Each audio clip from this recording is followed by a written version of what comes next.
It is 10:01. Good morning. I'm Lucas Panzica from the 104.5 The Zone studios. The UConn Huskies are national champions for back-to-back seasons, beating Purdue Monday night 75-60. Despite Zach Edey putting up 37 points and 10 rebounds, UConn had an average margin of victory of over 20 points in this tournament run, and their season ends at 37-3. In the NFL, veteran safety Logan Ryan announced his retirement this morning at 33 years old. Ryan's 11-year career included 2 Super Bowl titles with the New England Patriots, as well as a 3-season stint with the Tennessee Titans from 2017 to 2019, including an AFC Championship game run. For all your foundation repair and waterproofing needs, visit USSTN.com. Breaking news at once on your home for the Titans and Vols. This is 104.5 The Zone.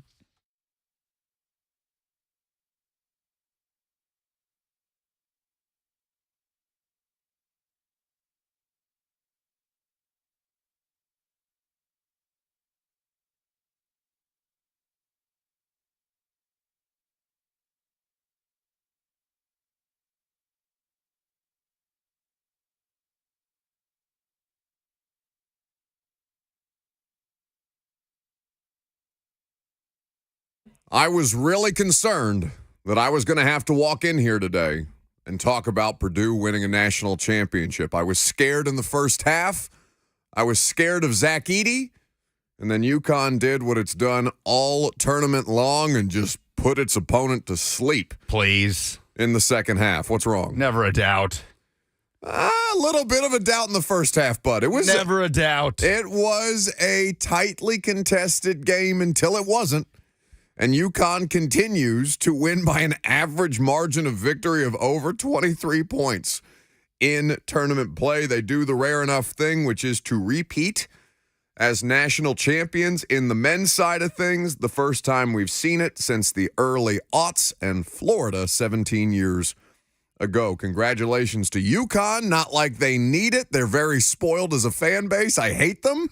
6 since 1999 is disgusting. It makes me sad. Pretty good. But for them, for Danny Hurley, who's just been, whose confidence, I understand why it would turn some people off. I love how much self-belief this man approaches every question he's asked with, and we'll hear some Danny Hurley audio here in just a little bit because, of course, Kentucky fans now want him very badly for the job opening that Coach Cal left with them. Good morning. Hope everybody's doing well. You can jump in on the phone lines if you want to.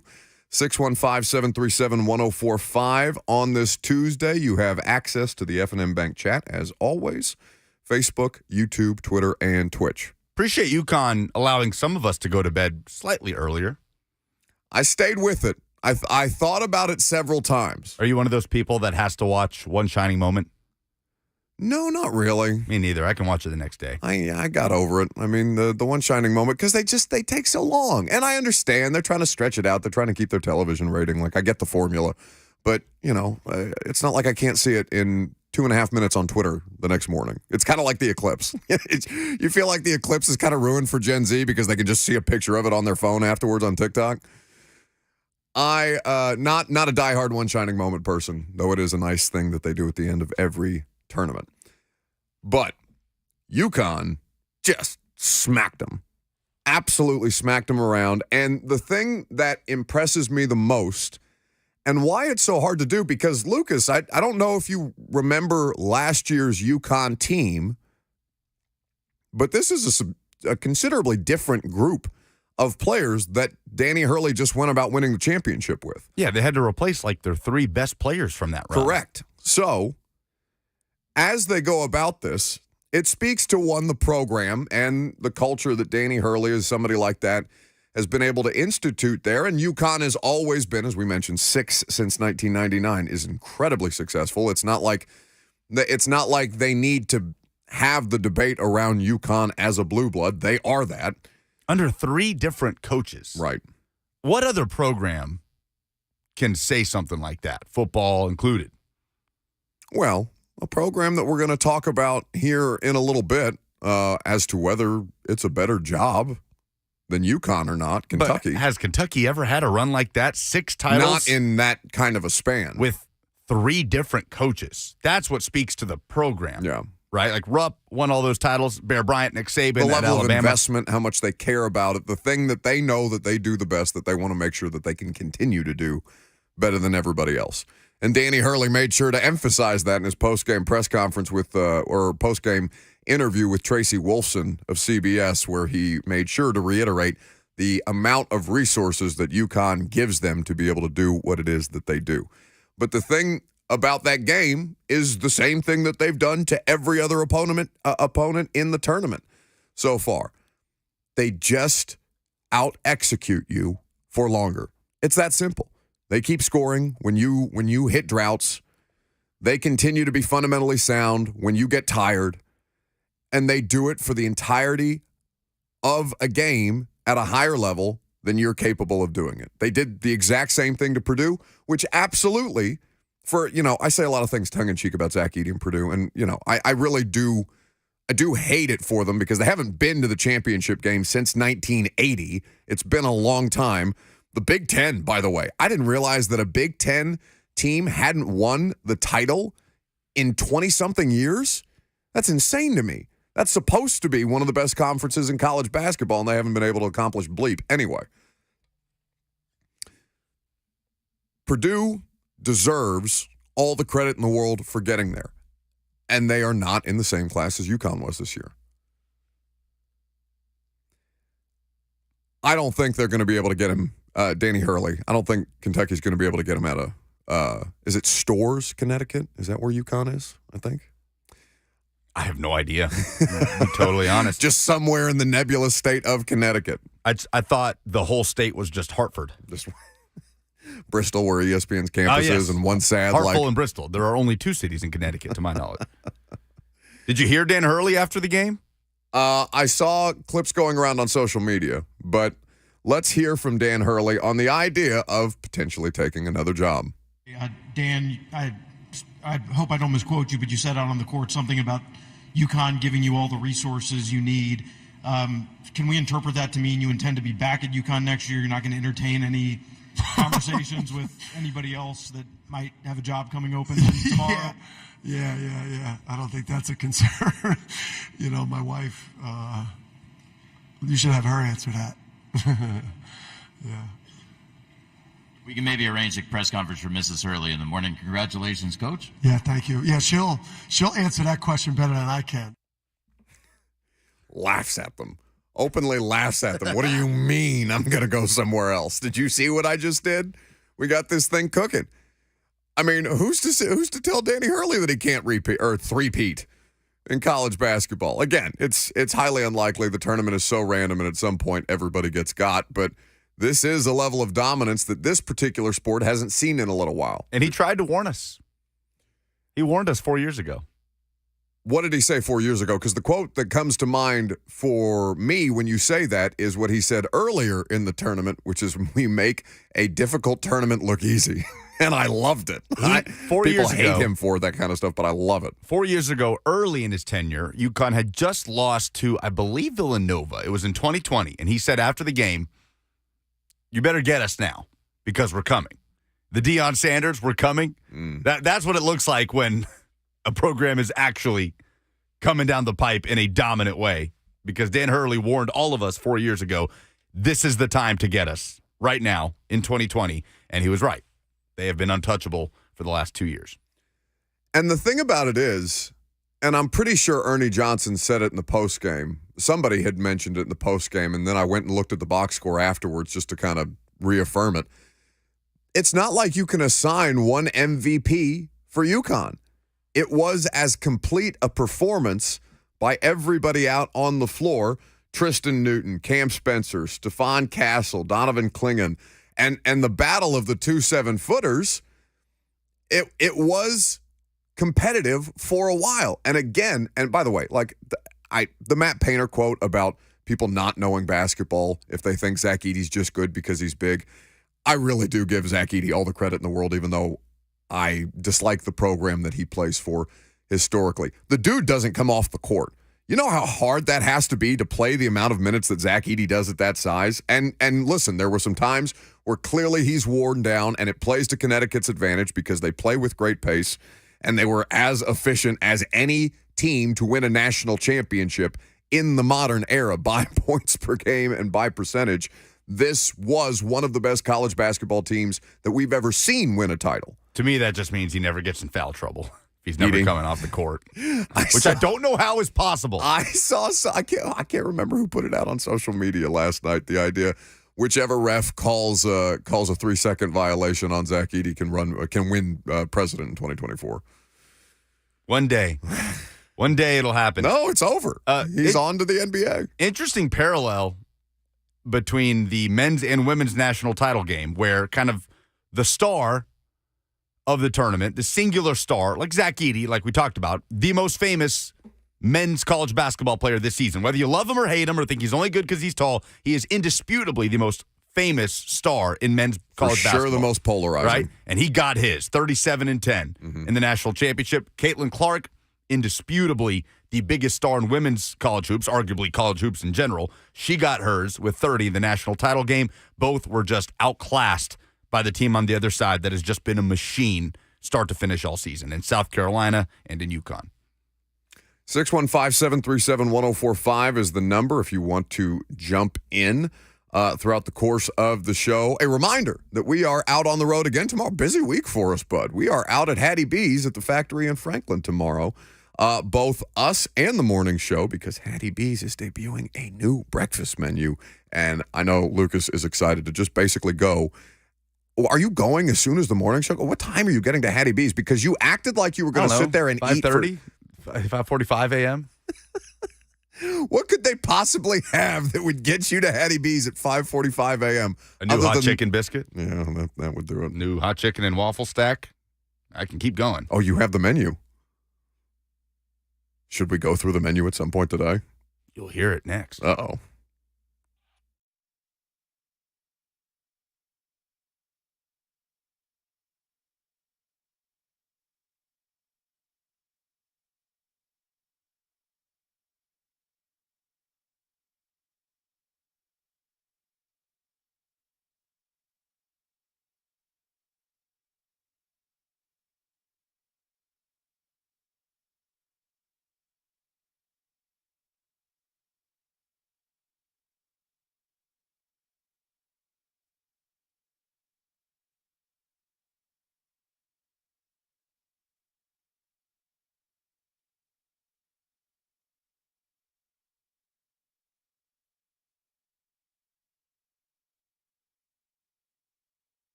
So are we doing this? We're doing Bad Bunny today? Yesterday was Morgan Wallen Day in celebration of his antics on Broadway. Celebration feels like the wrong word. Why does it have to be like one artist for the entire day? Like, I don't understand why we can't mix it up. I play one bump coming back at 10:20 and you're like, oh, this is what we're doing today. Well, I just like to know that there's going to be some level of consistency to the way that the show sounds. It doesn't have to be the same artist, but I'd like, a similar genre. Take it where you want to take it, bud. Just don't take it to 3HL's terrible library. That's all I ask. We're going all over the place.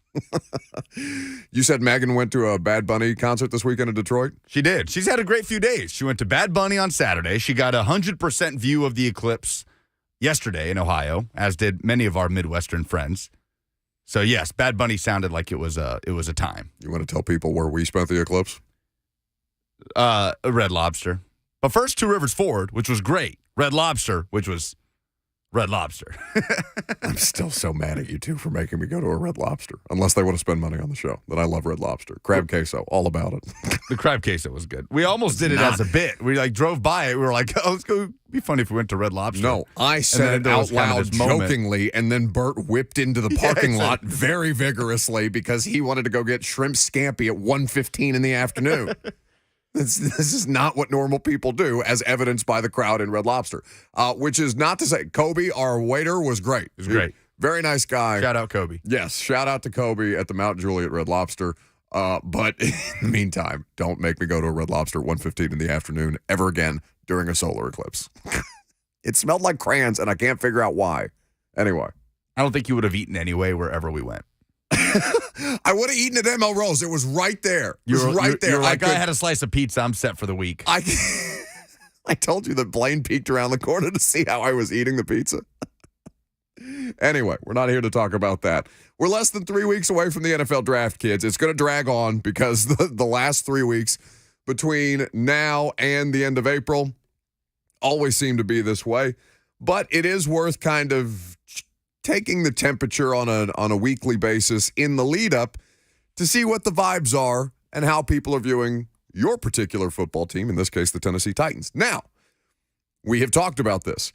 The Titans and Joe Alt seem destined for one another almost as much as Caleb Williams seems to be destined for the Chicago Bears, and we don't get the luxury of nail painting controversies, Lucas, or pink phone cases. Joe Alt not doing any of that to give us something else to talk about around Caleb Williams the way that Chicago Sports Talk Radio is getting right now. Not Joe Alt not asking for a percentage of whatever team drafts him or whatever the case may be. Not having a father who's very involved in his business decisions and things like that. Not asking for unconventional rookie contracts that don't marry him to a team for the foreseeable future. All of which are interesting. That's not what Joe Alt is doing. But that does seem, again, to be the most popular mock draft selection for Jim Wyatt, who went through 30 different draft analysts' mock drafts to put together what everybody else is saying the Titans are going to do in the first round. So have you done this by percentage? I sure have. Okay, let's go. 30 picks, always 30 picks in Jim Wyatt's mock draft roundup from various national outlets or NFL draft reporters, analysts / insiders. So out of 30, Buck, how many do you think picked Joe Alt to the Tennessee Titans with the 7th pick in the draft? I'm going to say 19. 20 feels like too round of a number. 21. Oh. 21 out of 30 went with Joe Alt. There were 2 players that were tied for second in the mock draft roundup with 2 apiece. Do you think you could name them? Fashanu has to be the other one. Wrong. With 2 apiece? Nobody? One analyst, Bucky Brooks of NFL Network, mocked Fashanu to the Titans. Really? Okay. Well, Malik Neighbors? One Malik Neighbors pick at 7 to the Titans. Are people just assuming he's going to be gone before 7? It was Luke Johnson of NOLA.com from where Malik Neighbors played his college football in Louisiana. Okay. Keep going. Bowers? One Brock Bowers mock. Andrew Erickson of Fantasy Pros was the only one to mock Brock Bowers to the Titans in Jim's mock draft roundup. It's not a defensive guy, is it? Keep going. I mean, the best edge guy on the board is Dallas Turner. 2 Dallas Turner mocks. 2 Dallas Turners? Yes. Okay. Yes. Can you name the other one? I don't know if I could at this point. J.C. Latham. The right tackle out of Alabama. had two J.C. Latham picks to the Titans. The other ones were Byron Murphy, the Texas defensive tackle. Calvin Watkins of the Dallas Morning News mocked Murphy to the Titans at 7. And Amarius Mims. Tyler Forners of Sporting News mocked Amarius Mims, the Georgia right tackle, to the Titans at 7. But yes, 21 of 30 going with Joe Alt. It feels like the Titans have, as consensus, a first-round pick when it comes to the mock drafts, as they have in a long time. Since when? Like, since who? When's the last time the Titans had someone that was this commonly thought of as that's going to be the pick? Mariota? Mariota. That's the last time they've picked. Well, no, 2017, Corey Davis at 5. But, Corey Davis wasn't the consensus best wide receiver. I know he went before any other wide receiver. But wasn't a great wide receiver class. No, it was poor. It was him, Mike Williams, and who was the other guy for Cincinnati? Ross. John Ross. Did not make the it. 40 record time holder that was broken by Xavier Worthy. Yeah, for sure Mariota then with 1 and 2. Well, I don't remember what was being discussed because I think Robinson traded the number 1 overall pick in 2016 well in advance of the draft. I feel like the Rams had possession of the number 1 overall pick for enough time for people to adjust their mock drafts accordingly either way. But the thing that could muck this up a little bit, so you had mentioned looking through mock drafts, and I don't know, how often are you looking through mock drafts? Because admittedly, every once in a while somebody will send me one on social media. I'll peel through it just out of curiosity, and I'm not necessarily going to give you a grade or something like that, but it's good to see what other people are thinking and what other players I might not have considered. How often are you looking through mock drafts? Because admittedly, I'm not seeking them out very often. Not seeking them out very often. Okay, but you have been looking at them enough to have seen a percentage continue to mock Joe Alt where? To the Titans. No, to the Chargers. Chargers. You're saying elsewhere. Elsewhere. Yes. To the Chargers. That seems to be the most common second spot for Alt to land. Who are currently 2 picks ahead of the Tennessee Titans in the draft order. Now, why have we dismissed the discussion around the Chargers?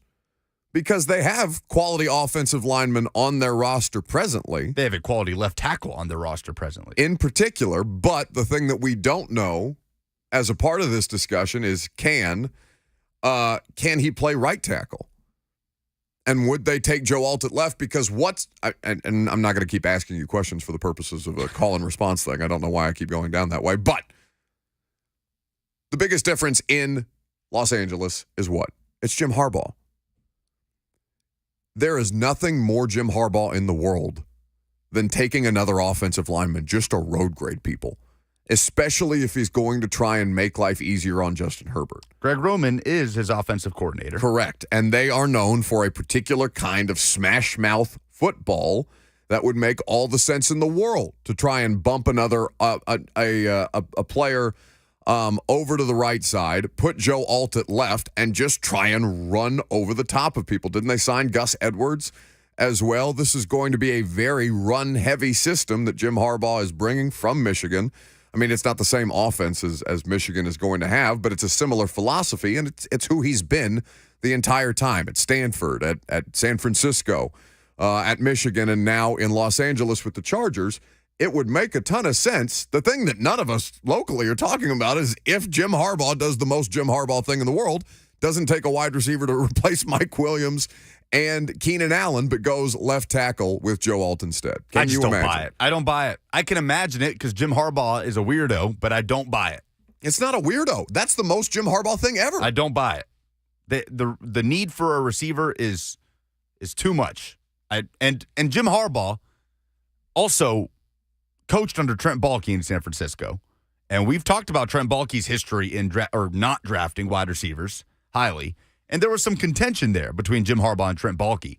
So I don't think we should look at Jim Harbaugh's entire career as a head coach in the NFL and say, well, he doesn't really prioritize receivers as much.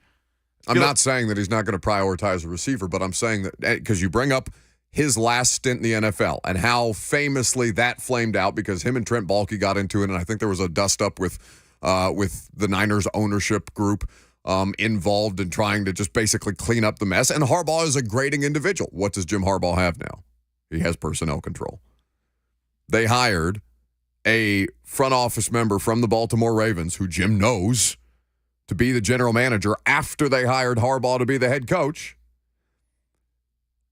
it makes more sense to go with the wide receiver. And it will tell us a lot, I think, about how the Jim Harbaugh era is going to go. But in the same breath as we're talking about what are you building for if you're the Los Angeles Chargers with the 5th overall selection, you feel like you're in a pretty solid place, but we say that every damn year about LA. Every year about their roster, and they continue to disappoint. Square Up on the F&M Bank chat says Josh Palmer and Quentin Johnson make up by far the worst wide receiver room in the league right now. And everybody in the world knew that the Titans needed a wide receiver last year, and they didn't take one until the 7th round. I'm just saying, like, we can afford to look at this a little unconventionally, even though a wide receiver at 5 in this particular class, can you imagine the discourse if they passed up, say, Marvin Harrison Jr. for Joe Alt? Can you imagine? But you have to think about this kind of stuff given the changing parts around this. I don't think that you can dismiss it just because it makes the most sense, Lucas. I really don't. I just don't buy it. Don't buy it. And I get why most people wouldn't, because nobody else is talking about Joe Alt going anywhere but the Titans. It makes all the sense in the world, which is why I think something else is going to happen. 615-737-1045 is the number if you want to join the conversation. People in the F&M Bank chat on Facebook, YouTube, Twitter, and Twitch are nominating their own worst wide receiver rooms. I'll get to those here in just a second. A reminder that the Braves are taking the Truist Park experience on the road with the Braves Country Road Trip, and they are making their way to Tennessee this weekend, April 12th and the 13th. You can come watch the Atlanta Braves versus the Marlins at Scoreboard Bar and Grill at Four Corners with 3HL on April 12th, starting at 3 p.m., and take part in some fun activities and win some prizes. For more information, visit 1045thezone.com/events today. So, worse wide receiver rooms than the Chargers. We've had a nominee for the Chargers. Preston Penn on YouTube says the Bills are worse. Mac Hollins, Curtis Samuel, Khalil Shakur, and Justin Shorter, that's it. I feel like most people like Khalil Shakur. And Curtis Samuel's a solid player. Mac Hollins did the Titans dirty a couple of years ago in a game they won against the Raiders, but not for lack of Mac Hollins' effort. It's not a strong wide receiver room. I'm not saying it's good. It's much better with Stephon Diggs in it. But they're going to draft somebody. Like, that's not... Buffalo's decision is... Do you think Buffalo has an easier decision than does L.A.? I know they're drafting in substantially different spots in the first round. And we spend so much time emphasizing the first round when the bulk of the draft, the bulk of your roster is built out on days 2 and 3. But it does feel like Buffalo and Los Angeles are kind of in a weird... They're in different spots because the Chargers haven't been competing at a level like the Bills have in the AFC. And this is a part of the equation that the Titans have to figure out. Where we're looking at the way that the Texans are constructing their roster, and Corey Curtis came in here last week, I believe it was on Wednesday, and said, no, they're not thinking about the Titans when they're signing or trading for Stephon Diggs. They're thinking about the Bills, the Ravens, the Texans, the Bengals, or rather the Chiefs, the Bengals. That's who the Texans are trying to compete with in the immediate because they think they've got a good enough team already to win the division. Whereas the Titans are trying to put together a roster to win the division first and then get to a place where they can compete with the bigger powers in the AFC right now. Russell just asked me to name 2 players on the Braves. I can name Ozuna. I don't think I can name another Brave. Can you? Oh, come on. Can you? How is Acuna not the first guy that pops into your head? Oh, that would have been the more obvious one, wouldn't it? So, well, I'm not going to be in scoreboard watching the Braves game. That's why 3HL is there. Brent's an Astros fan, isn't he? He is. How does that happen? He's from Houston. Oh, I didn't know that. Work with the guy long enough, you'd think I'd know that. Anyway, Darren says, seriously? Man, I don't watch baseball. Are you kidding me? Anyway, what in sports made you say, oh, no? We'll get into that. Coming up next, do we have anything for people to win this week, Lucas? What do you think? We usually have in the last couple of weeks. That does not make me feel optimistic if you're asking me that. Do you think we have something to give away? I think we might. What do you think it is? Could it be something Hattie B's related? Maybe. This is not helpful. Okay, we've stalled long enough for me to pull it up. 2 tickets to see the Black Keys International Players Tour with special guests, The Head and the Heart at Bridgestone Arena on October 18th. 2 fantastic bands. Black Keys just put out a new album. So that is what you get if you have the best submission for what made you say, oh no, in sports this week. 615-737-1045. You have to have an oh no submission. Again, 2 tickets to see the Black Keys with The Head and the Heart at Bridgestone on October 18th. Yes, indeed. So you can think about what in sports made you say, oh no, coming up next, and we'll get into that. A reminder that the Titans are having media availability tomorrow. I'm not going to be there this time because the players are not available for interviews, one-on-one interviews, which makes sense for the radio show to be down there when they are, the way that we've done with Calvin Ridley and L'Jarius Sneed. But Brian Callahan, Denard Wilson, and Nick Holtz are all going to speak to the media tomorrow in the noon hour at 12:15 specifically. So we'll carry those press conferences when we're live out at Hattie B's. 615-737-1045 is how you get involved for what in sports made you say, oh no, and the opportunity to win some concert tickets coming up next.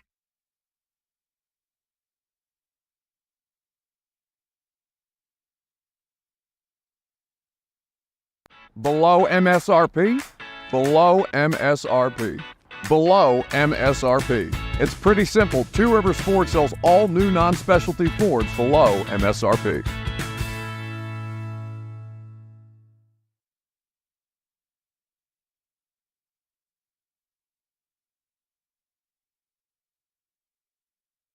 Mortgage professionals in Middleton, Tennessee. Hi, I'm Chuck McDowell, owner of Wesley Mortgage.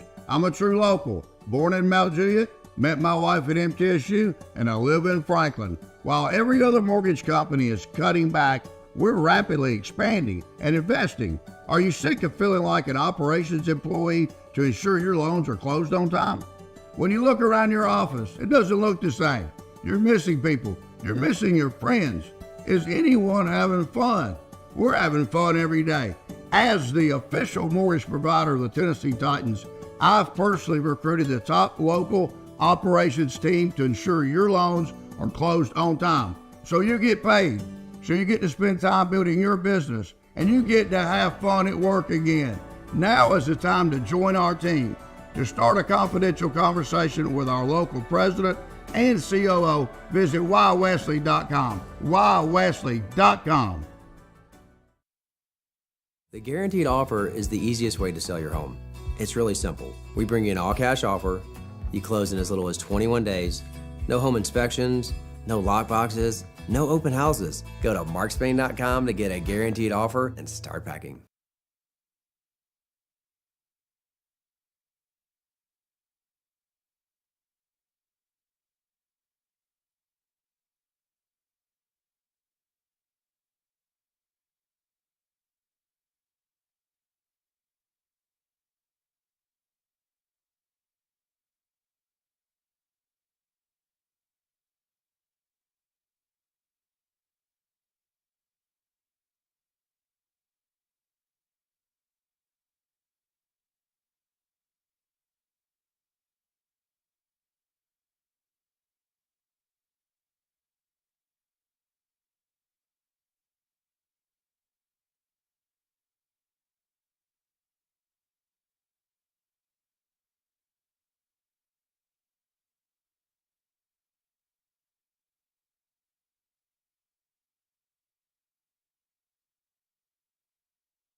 All right, for the opportunity to win some tickets, what in sports made you say, oh no, this week? 615-737-1045 is the number.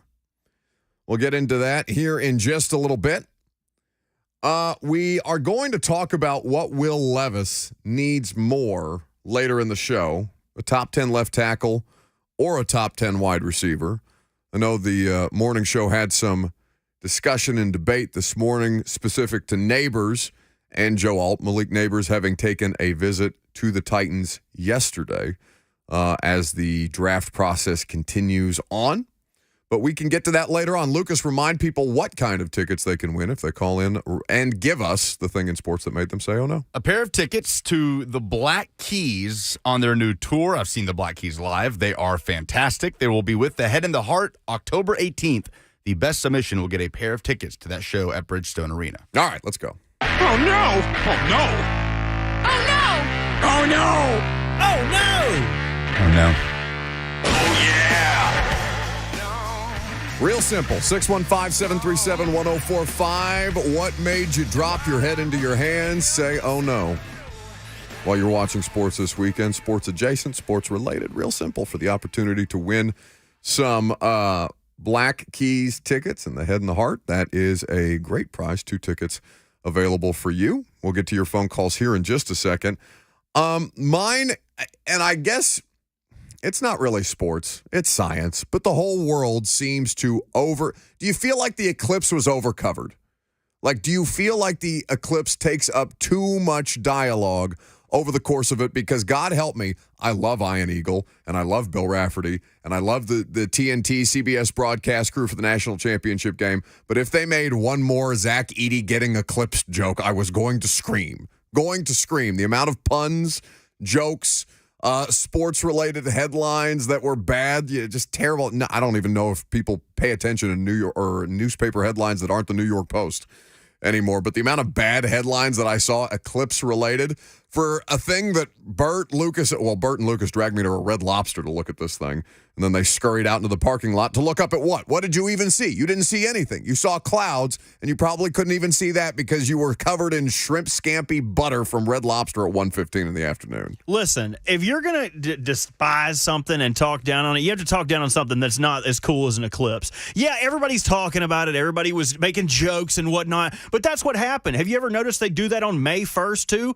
It's gonna be May or May 4th with all the Star Wars jokes anytime, and those happen every year. An eclipse is not going to be in totality or 95% like it was yesterday again for like until 2045. So you don't have to worry about these jokes anymore. I know another eclipse will happen in 2 years, but not in this area. So hopefully, Ian Eagle doesn't make another joke and offend Buck, because God forbid somebody try to be topical with what they're doing. It's just overdone. No, it's not an Ian Eagle problem. How is it overdone? It happened one day. It was one day. Everybody problem. It is not just for one day. People have been talking about this thing for a month. You just don't pay attention to the news. A month? Oh, my. Dude, it takes you 2 hours to watch 60 Minutes. Don't start with me about the news. A month ago, on March 9th, we opened the show with the eclipse. They have been talking about this on local news, on national news, because just because the world happens around you two and neither of you seem to notice at any particular point does not mean that people have not been talking about being able to scientifically predict the damn moon going in front of the sun for the better part of a month now. They know that the next one is happening in 2044. You don't think they were talking about the eclipse a month ago? Stop it. Are you tired of cicadas also? Yes. Are you tired of El Nino? Yes. Are you tired? Okay. Well, I am tired of the weather. I went to Los Angeles. I thought I was going to get blown away. You were always tired of something. You know what? I don't know how we get rid of him. Maybe we just stop hanging out with him, because he can make anything fun no longer fun. Prime example. We're walking into a fine eating establishment yesterday. It's a Red Lobster. It is, exactly. It's Red Lobster. It's not red scallop or red shrimp lobster. It is creme de la creme. Then why'd you get shrimp? Because you told me you weren't paying. I'm not paying $45 for the surf and turf if I've got to pay for both said it's turf Lobster Fest. and That's surf. their whole thing. It costs $18 for a whole plate of lobster or something like that. It wouldn't be a whole plate. It would be a smaller one. But I digress, because I don't know how you go in there. Why are you here? Why am I here? I'm always here. I know. I don't do anything else. This is all I have. let me talk about Red Lobster. Red Lobster, fine establishment. If you would like to spend any money, I will affectionately brand myself as Robster the Lobster, and I will be a shill for those Cheddar Bay biscuits. What I'm upset about, and what I think the dumbest thing in sports this week. Nobody asked you. You're not supposed to be here. Your show ended an hour and 45 minutes ago. It's not the dumbest thing in sports, though. My oh no for this week in sports is how many people would like to poo on Red Lobster. Lucas, what did you have to eat there? I had some fried flounder. How was it? It was tasty. It was tasty. How about those biscuits? Were those biscuits good? The biscuits were tasty. And the water was always refilled. I rest my case. Red Lobster, and didn't have to wait for a table, did we? Didn't have to wait that long for our food to get there. You know why? No, because everybody else that was in the Red Lobster was on death's doorstep. They are preparing for their last meal. Hey! The average age of the Red Lobster clientele at 1 in the afternoon on a Monday is 85 years old. Ageism with this guy. Come on. All of those people, you admit it. You saw that woman that looked like she escaped from the nursing home in the parking lot. She asked you if she missed the eclipse. She was an hour and a half late. This is the kind of people that are in Red Lobster at 1 o'clock in the afternoon. It's got nothing to do with the service. Kobe was a gem. He was phenomenal. His recommendation was not my favorite. That's okay. That's not on him. I just don't want to eat at Red Lobster for lunch. So That's it. uncalled for.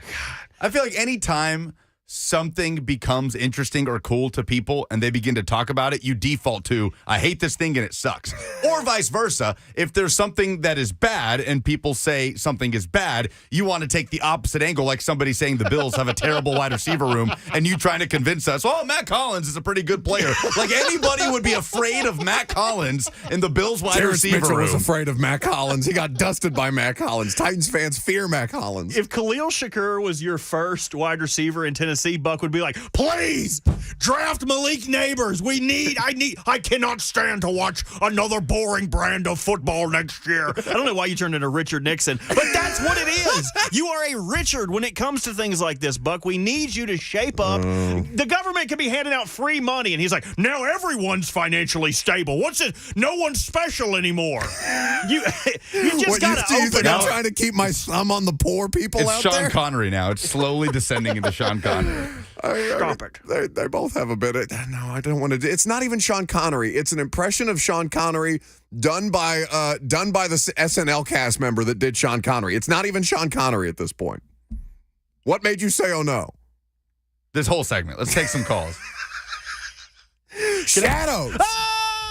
Come to Red Lobster. It's Lobster Fest. They just got so much run on a meal that I absolutely hated yesterday. We got to monetize this somehow. Chuck in Clarksville's up next. Hey, Buck.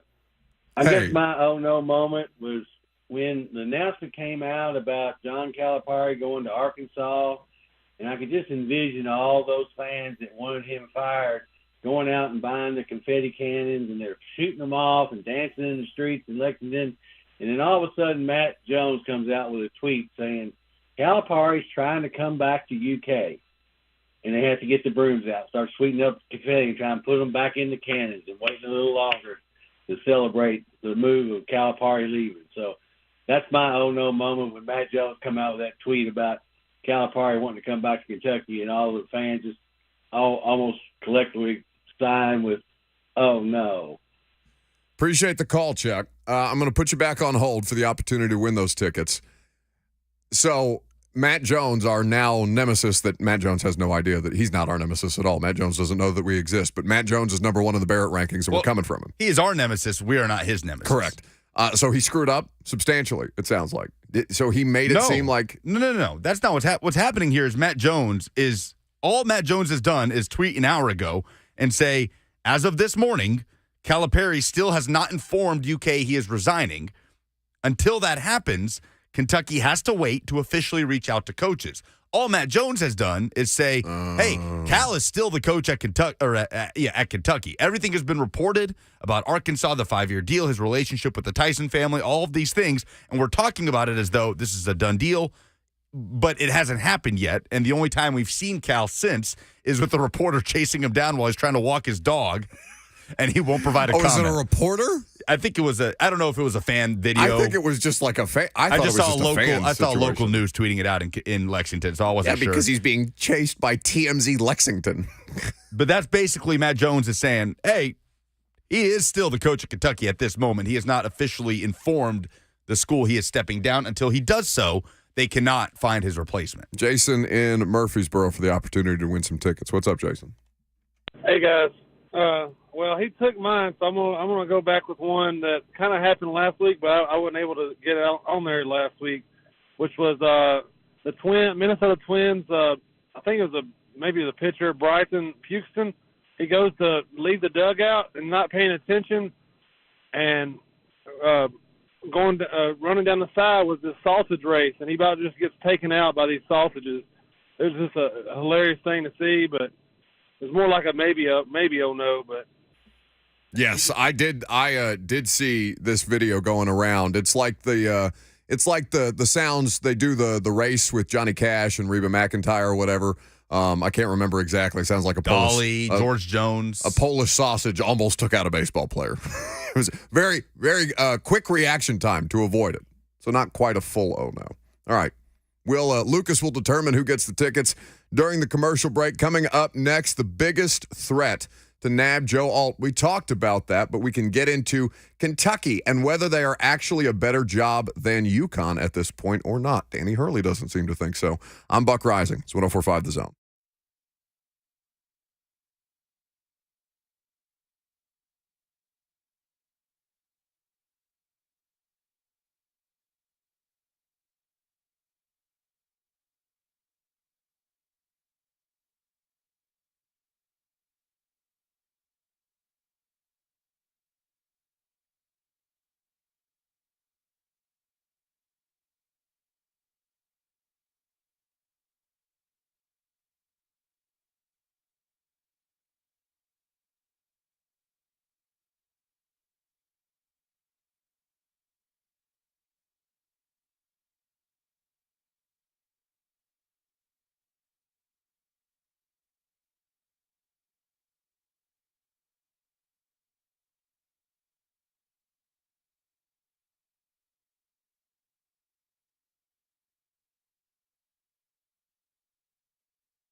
It is 11 o'clock. Good morning. I'm Lucas Panzica from the 104.5 The Zone studios. The UConn Huskies are national champions for back-to-back seasons, beating Purdue Monday night 75-60, despite Zach Edey putting up 37 points and 10 boards. UConn had an average margin of victory of over 23 points per game in this tournament run, and their season ends at 37-3. Veteran safety Logan Ryan announced his retirement this morning at 33 years old. Ryan's 11-year NFL career included 2 Super Bowl titles with the Patriots, as well as a 3-season stint with the Tennessee Titans from 2017 through 2019. For all your foundation repair and waterproofing needs, visit USSTN.com. Breaking news at once on your home for the Titans and Vols. This is 104.5 The Zone.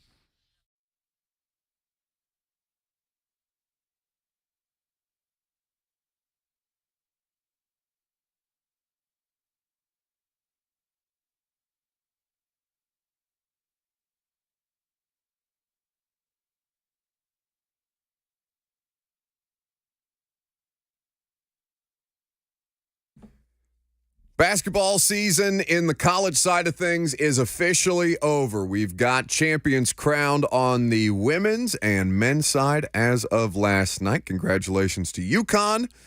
They get it done over Purdue.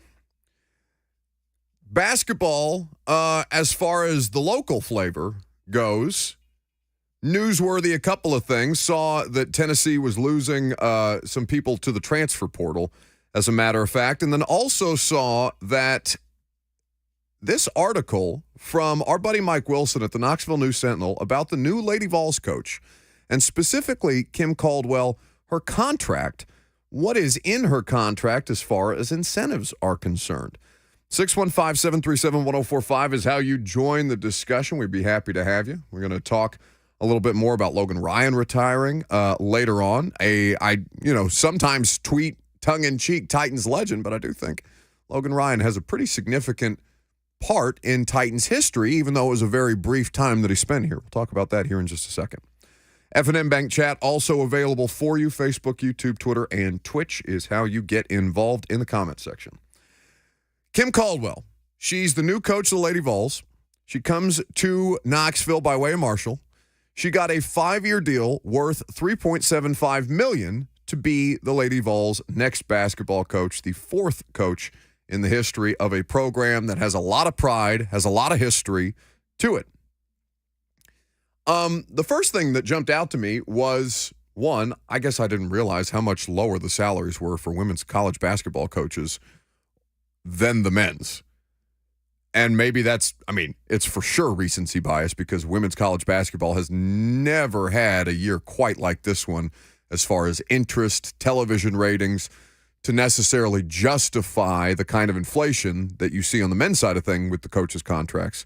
So I was surprised to see 5 years worth $3.75 million, but that's just ignorance on my part as far as women's college basketball coaches and what they are paid. It's probably not a revenue sport still for most programs.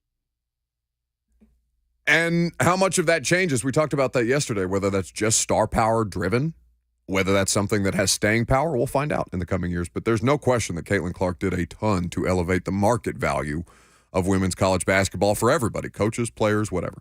So she gets the 5-year deal worth $3.75 million. Now, the interesting part of this is that she will get $750,000 annually through March 31st, 2029. It makes her the 7th highest paid head coach in the conference. LSU, South Carolina, obviously Dawn Staley and Kim Mulkey both make more than $3 million each on an annual basis. Kelly Harper was making 1.1 for what it's worth. Now, Kim Caldwell's contract includes an interesting clause. It would immediately make her the highest paid coach in Division I women's basketball if she leads Tennessee to a national title. She would get that raise immediately, quote, equal or exceed the highest salary of any head coach of a women's basketball team in Division I of the NCAA based on publicly available salary data on the date of such an achievement. So one, it's fair to assume that if she goes on to get future contract extensions, that would remain in her contract, which would be a great clause to have. It's a huge task to go out and win a national title, especially in what women's college basketball, the environment looks to be for the coming years. I mean, I don't know how long do we think Gino's going to keep doing it? How old is Gino? He's in his 70s at minimum. At minimum. Gino makes $3.1 million per year. Kim Mulkey is the highest paid coach in women's basketball. She makes $3.3 million per year. And Dawn Staley also makes right at 3.1 with Gino. I'm sure she's got a bonus coming her way. Did you see Dan Hurley's bonus? His salary is $5 a year. He's making a $1.8 million bonus for winning the Natty. Not bad. I love this from Danny White. Go ahead and build in a mechanism to keep Kim Caldwell if she does take Tennessee to the highest point there is as a program, that we don't even have to rework your deal. You will just automatically be the highest paid coach in the sport for one national title. I love that from Danny White. And in the meantime, she makes $750K. You know, and again, ignorance. It's quite a jump. It is a significant jump. I don't know how common that is with college coaches and their contract, whether that's specific, because I know Coach Cal had what was essentially a lifetime contract, even though there was a set date on the terms. Did Cal have a clause in his contract that would immediately make him the highest basketball coach or highest paid basketball coach on the men's side if he won a title? I don't remember that specifically. This is the first time that I can recall seeing something like that, or at least the first time it's caught my attention. He is 70, by the way. Gino turned 70 very recently. Minimum 70. He looks older than that, doesn't he? That was mean of me. I'm sorry, Gino. There is portal news for Tennessee basketball. Toby Awaka has hit the portal, according to On3 Sports. So he joins DJ Jefferson, who did not play at all last year, but was a top 90 recruit, as well as Freddie DeLeon, who played in some spots, very highly recruited point guard that came in and was on Tennessee's bench, not this season, but the season before. It wasn't eligible, but was impressing in practice and came in spots this year. DeLeon also hits the transfer portal. So Tennessee's in for a bit of a roster rebuild here. You wonder how much their eyes are going to be on the two Arizona transfers that have hit the portal in Dylan Anderson and Omar Ballo, both 7-footers that are now in the transfer portal. And Tennessee has not had a dominant front court since Grant Williams, but Grant Williams wasn't even your prototypical, not like Grant Williams was a 7-footer. He's an effort player. Right. I mean, he could go to work, but they haven't had that sort of length since really Kyle Anderson. They had it a little bit with Huntley Hatfield, was a 5-star recruit. Now he's at Louisville, and he's in the portal again, to my understanding. So it'll be interesting to see what direction Tennessee goes to beef up that part of the court, because right now it's Jonas Adu and J.P. Estrella, who did some nice things in the Elite Eight game, and not much else. But that's some big news for Tennessee basketball. So there are 2024, 2025 rankings, way too early rankings at the end of the season. College hoops? Yeah, those are out there. On ESPN, Tennessee comes in as the number 9 program, citing the loss of Dalton Connect. I saw Mike Wilson have, I don't know if he was if this was a part of, I don't know if he was just doing this for fun, but apparently Dalton Connect was featured 5 different times in One Shining Moment for Vols fans who were paying attention last night or saw it on social media this morning.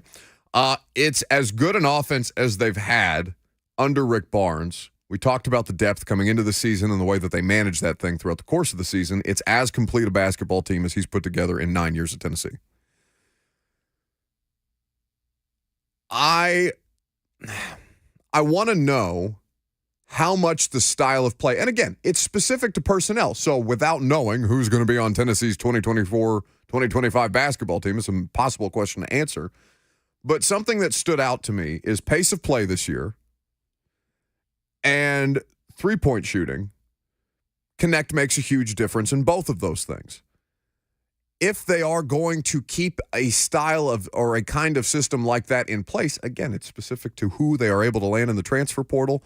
I'm optimistic about Rick Barnes and the way that he seems to be trending as a coach, even though, he's obviously late in his career. It's not like there's any drastic evolution to it, but that he continues to evolve his system is something that I like. And I don't know. I don't have any, there's no reason to be concerned about Rick Barnes. He's always been a high-level recruiter. The transfer portal stuff Connect is obviously as successful a transfer portal player as we may ever see.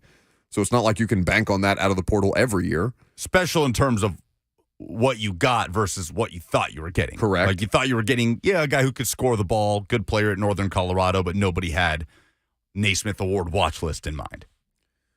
So it's not going to be easy. I mean, it's probably impossible for him to replicate what he got out of the portal last season.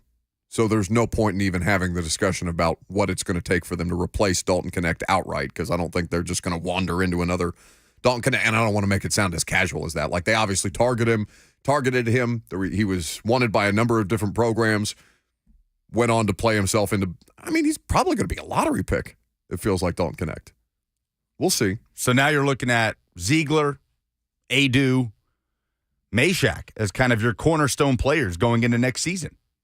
The guys that played the biggest roles in this run they just had. And it's so weird, the environment that you're in now, because when you look at some of the most high-profile recruits Rick Barnes has gotten in, DJ Burns was the first one. Like, DJ Burns was the first high 4-star big get for Barnes in recruiting. But you think of Huntley Hatfield, and you think of Freddie DeLeon now and DJ Jefferson. So many of them came to Tennessee, had to either wait their turn or got their turn and didn't really perform and hit the portal. Where the only big blue-chip recruit that Barnes has gotten that has played his entire career at Tennessee really has been Josiah Jordan-James. So it's an interesting environment with how much you have to address in the portal, and this idea that, you can get a big swing, and they've had the one-and-dones like Kennedy Chandler and Keon Johnson and Jaden Springer, but you can get a big swing on a guy, but he comes in, and if he's going to have to sit like we knew DeLeon would, it's always in the back of your mind. If he's going to have to sit for 1 or 2 years, then what are the odds he's actually here in 1 or 2 years? It's not a bad foundation for seniors, right? Ziegler, Meshack, Adu.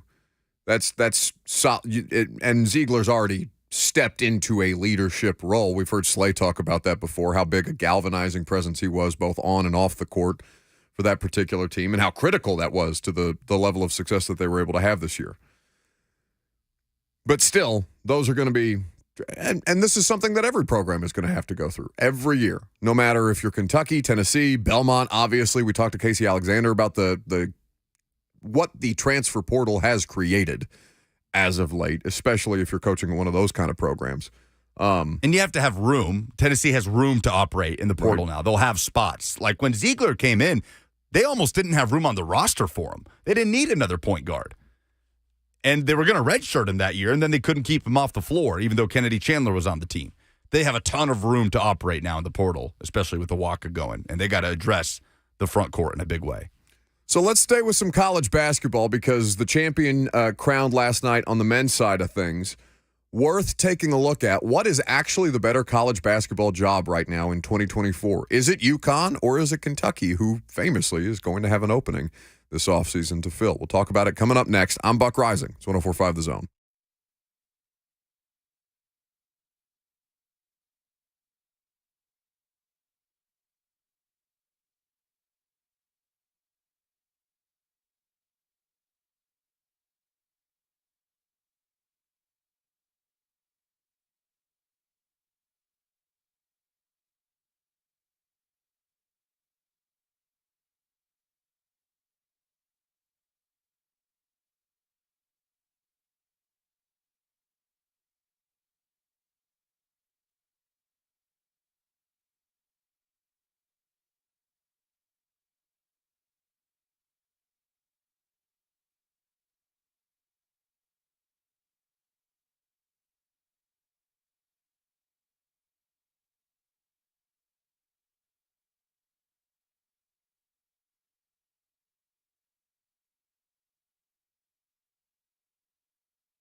Getting a little close to the lunch hour, Lucas. I'm thinking about our trip to Hattie B's tomorrow. We're going to be out at the factory in Franklin.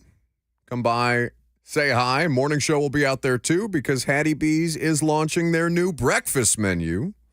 And I know Lucas and Bert are very excited. Bert has threatened to eat all day long.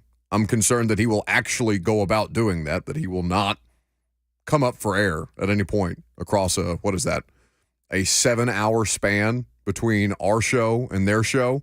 I'm concerned that he might eat for 7 straight hours at Hattie B's tomorrow. I don't think you should be concerned. I think that sounds like a lovely day for Bert. Well, sure. My concern is not for Bert. I don't care what happens to Bert. My concern is for Cheyenne. Cheyenne has to deal with all this stuff after the fact, okay? Like this is not whatever Bert chooses to do to himself or for himself, that's fine. The repercussions of Cheyenne being in that relationship on a regular basis, that is where my concern comes from. Cheyenne is a grown adult woman that can make her own decisions. I understand. I think she knows what she's dealing with. Which is enough reason to be concerned about the whole thing entirely. Anyway. Is Kentucky a better job than UConn?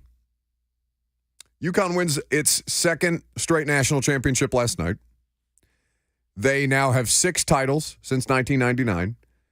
Danny Hurley famously laughing at a reporter who asked him if he would consider taking another job this coming offseason. Just laughed at him in the postgame press conference last night. In fact, Lucas, do we have that exchange handy to hear from people who may be interested in inquiring about Danny Hurley's availability? Dan, I hope I don't misquote you, but you said out on the court something about UConn giving you all the resources you need. Can we interpret that to mean you intend to be back at UConn next year? You're not going to entertain any conversations with anybody else that might have a job coming open tomorrow? Yeah. I don't think that's a concern. My wife, you should have her answer that. Yeah. We can maybe arrange a press conference for Mrs. Hurley in the morning. Congratulations, Coach. Yeah, thank you. Yeah, she'll answer that question better than I can. So he's laughing off the idea that he would go in, not specific to Kentucky, but that he would go anywhere that wasn't UConn next year. And I think it's a reasonable response, given the way that he has everything that he needs to continue to win titles at UConn and has a system and a culture figured out that's going to allow that program to succeed at a high level for years to come. John Calipari is not officially out at Kentucky because, do you know Cal doesn't have an agent? That was really surprising to me, that he's negotiating. He's Lamar Jackson. Well, I guess I don't know how long he's been doing it this way. But when you're making the kind of money that guys or gals, depending on what industry you're negotiating in, when you make that much money, 1% doesn't sound like a lot that an agent would make off your contract, but it could be a $500,000 payday for some people. So if you can save $500,000 by negotiating your own deal, good on you, Cal. I feel like Cal would make a good agent himself. He is a used car salesman. He's basically a politician. That's what he is. He's perfect for this. So good luck, God bless. And that's the reason, apparently, why it's taking longer than your average coaching, hiring, firing situation might, even though nobody's technically been fired here. Leaves a vacancy at Kentucky. The thing that we know definitively, you don't have to do any reporting around this. You don't have to have boots on the ground. You don't have to have inside sources to understand what's the biggest reason that Cal is leaving Kentucky and that Kentucky is comfortable with Cal leaving. They're sick of each other. They're fed up with one another. Cal doesn't want to be there anymore. Kentucky probably doesn't want him there anymore. The fan base, I don't know if it's a majority, but a good portion of a very, very passionate fan base in the world of sports, not just specific to college basketball. Big Blue Nation, and I don't love the, such and such nation thing that we do with sports fan bases all the time, but like BBN's a real thing. It's overwhelming. They are incredibly passionate. I respect it. I fear it a little bit. I hope they don't get a good coach because Indiana and Kentucky are about to start playing on neutral sites again here in the very near future, and I don't want Kentucky to be good. But they're sick of each other, and that's ultimately why this deal between Cal and Arkansas is happening. Is Kentucky the best job in college basketball? It has been at varying points throughout the course of history. It's a very, very proud tradition in the sport. It's right up there with horse racing for the state of Kentucky as far as what they most derive their identity as a sports-consuming public from. Is it the best job in college basketball? Because Alabama is immediately the best job in college football when Nick Saban leaves.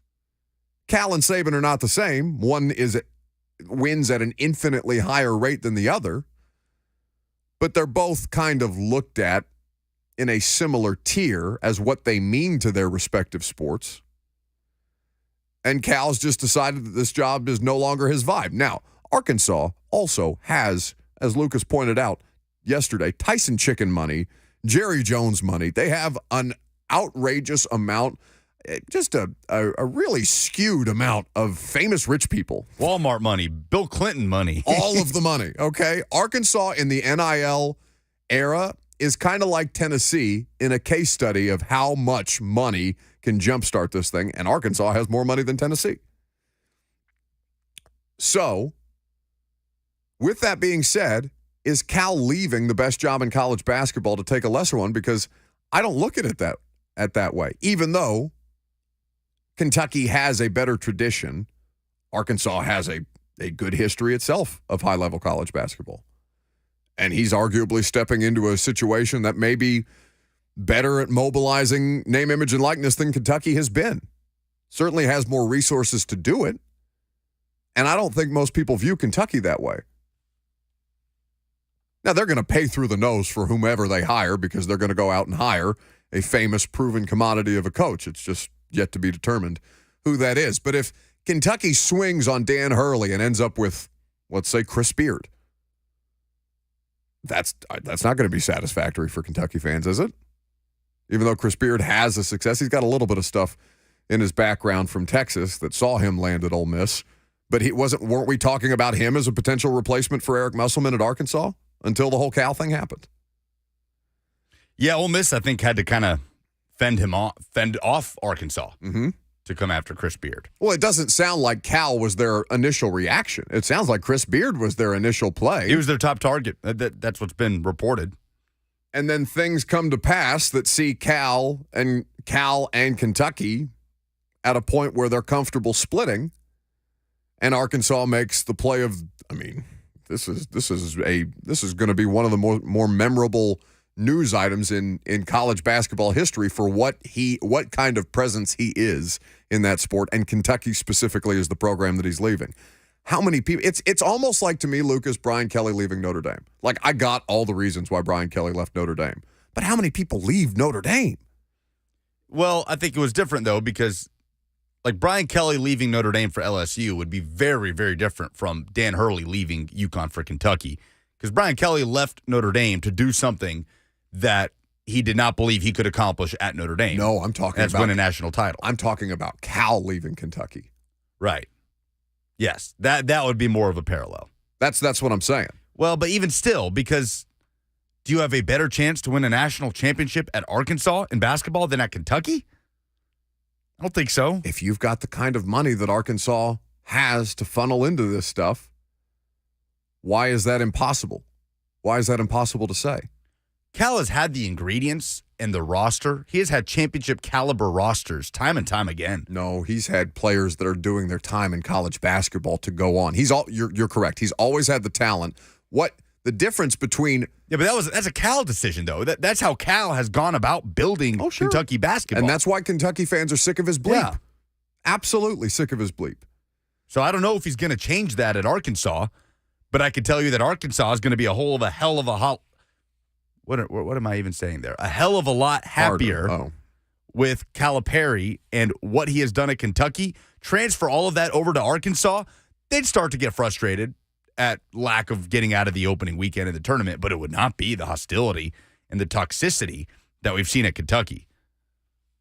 So, but that has a role in this because they've run off, and it's mutual, right? Cal's done there too, and Cal has been in that job longer than any other coach than Adolph Rupp, right? 15 seasons. He's lasted longer than Tubby, lasted longer than Pitino. Like, Cal has had that job for a good long time.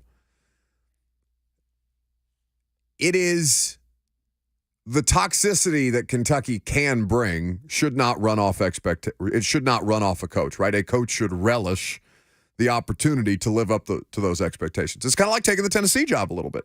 Vols fans are wild, wild when it comes to the passion that they have about their college football team. Understandably so. It has championship history. It has pedigree. It's a brand. It's bigger than and badder than just about any other atmosphere out there, and they expect to win. And also that brings a certain kind of craziness that you have to be prepared for if you're Lane Kiffin, for example. How much does that play into that and the SEC versus what UConn has in the American? How much does that actually make? Does that make Kentucky a better or worse job than what UConn has? Well, when you're talking about expectations and comparing UConn to Kentucky, does UConn not have the expectations of winning championships?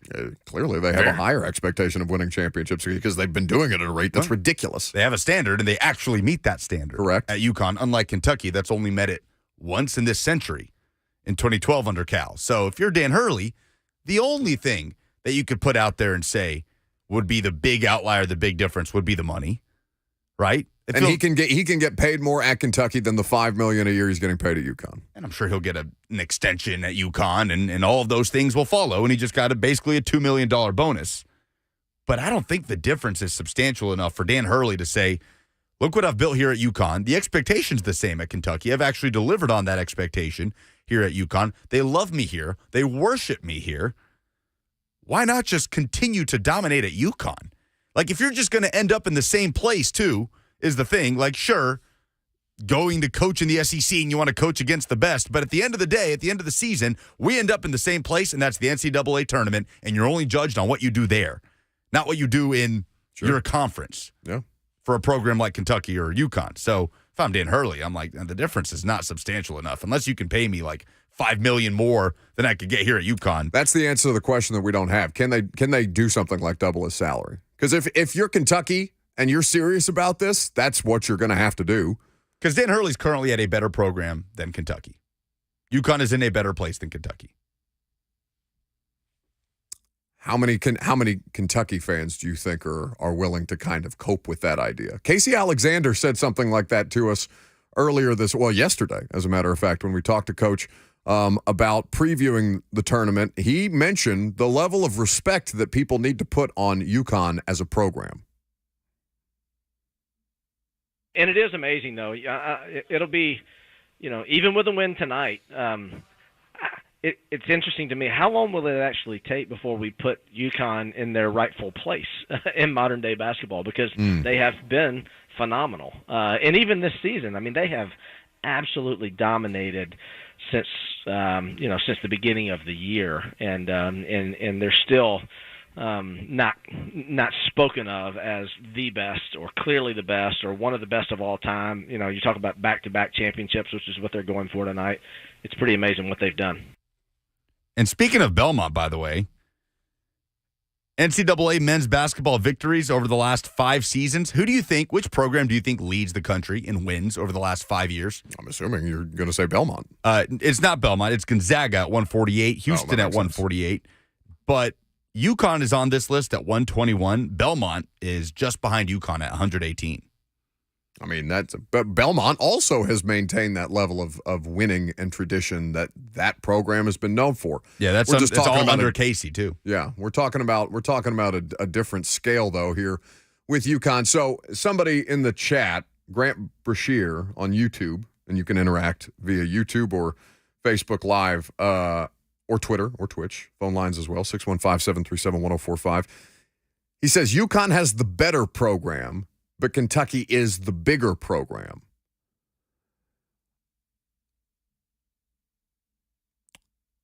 Kentucky is so I guess are we talking about from a national fan base standpoint? There are just more Kentucky fans than there are Connecticut fans. That is true. I would accept that. Yeah, sure. That does not mean, but the better program is what you want. You don't want more pissed off people at you when you can't get the program up off the ground. And Danny Hurley would be completely capable of doing something like this at a program the scale of Kentucky. I don't have any question in my mind about that, but he has arguably the most successful thing going in college basketball right now, the way that, as we talked about parallels earlier, Dawn Staley and South Carolina, Lucas laid this out perfectly. Zach Edey and Caitlin Clark are more polarizing figures in their sport. South Carolina and UConn are not as interesting to talk about because all they do is win. They're boring and they win. They execute at a higher level, but they win. They outlast you as far as conditioning, but they win. They're not as interesting, but they are the more dominant things collectively than the individuals that they were up against. Because they're the more complete team. They're the better team. They're the better programs. Why would Danny Hurley upend that unless in the same way that he laughed off a reporter saying, would you consider another job opportunity, or are you basically married to UConn at this point? And him saying, yeah, ask my wife that question. You would have to almost offer Danny, you would have to offer Danny Hurley an amount of money that would make him laugh so hard because of the amount of money that you're offering him to leave. I think you would legitimately have to double that man's salary. And if UK's up for it, that's the kind of stuff it's going to take to get the best coach in men's college basketball right now. Is that what UK is? Are they the best program in college basketball? Do they want the best coach in men's college basketball? Then you pay that man enough money to the point where he cannot tell you no. And I don't know if I'm fascinated to see if they're willing to do it or not. But first, they got to get Cal off the books. They got to get through that negotiation first. I wonder what their fallback would be. I wonder if it would be, because Nate Oates has already given his vote of confidence to Bama fans. I'm not going anywhere. It's like the Saban cycle all over again. Sarkisian putting out statements. Mm-hmm. Everybody putting out statements. Mike Norvell. I bet it would be Scott Drew next on the list. Another national championship coach. That is a different discussion. Baylor basketball versus Kentucky basketball. Yeah, but should Kentucky be willing to settle for their second option? This is the thing. This is because from my perspective, Lucas, I look at Kentucky like Alabama. And I wish, and I this is born out of a place of frustration because I wish my college basketball program would act like this because they're supposed to be something like this.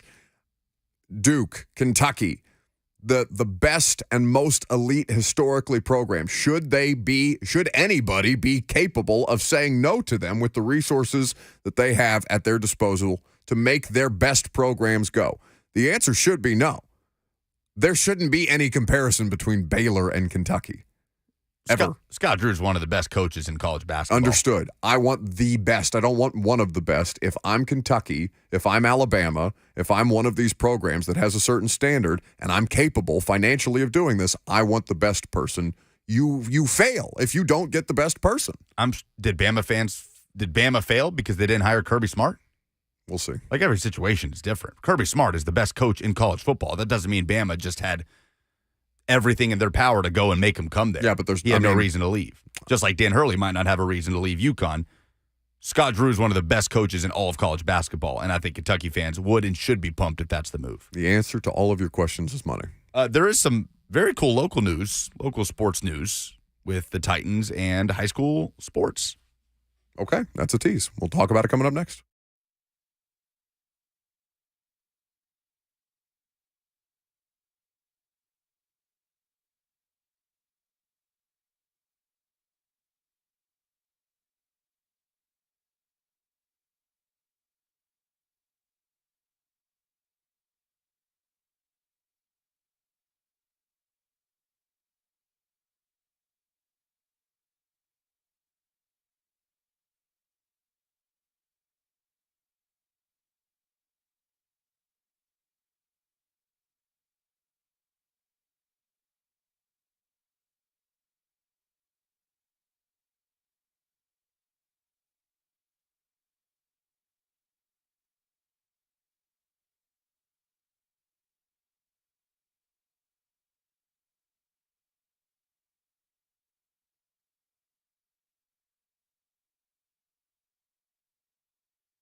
There was a time.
Welcome back to the show.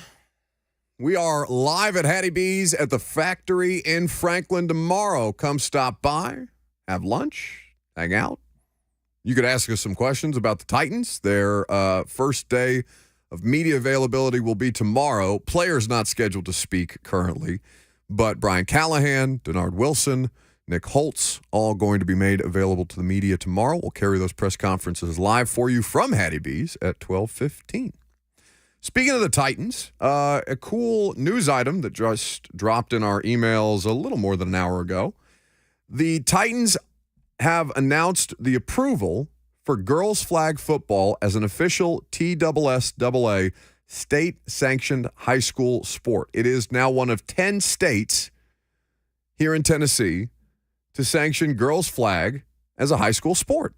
That's very exciting. I know a lot of people had called in earlier. I can't remember the name of the gentleman that called us talking about how Caitlin Clark and what she's done in women's college basketball this year has inspired his daughter to be able to go out and achieve athletically at whatever level that she wants to achieve in or whatever sport she desires to play. Well, to have more options for girls to be able to participate in sports like flag football as an officially sanctioned high school sport is huge.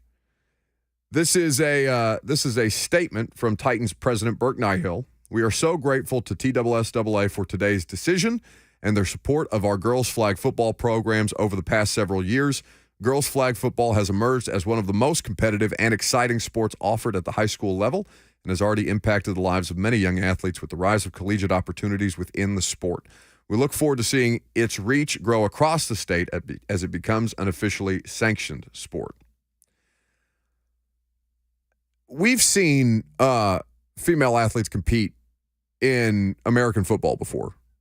And, famously, the Vanderbilt women's soccer player that was available to the Vanderbilt men's team to kick field goals a couple of years ago, Sarah Fuller. I think that was right before we got the radio show, maybe around the same time. Either way. It was COVID year. Oh, it was the COVID year. It was right after COVID, I feel like. I feel like things had started to normalize a little bit by that point. Either way, that did not come without some controversy unnecessarily. Just a female soccer player out there attempting field goals because Vanderbilt needed a kicker.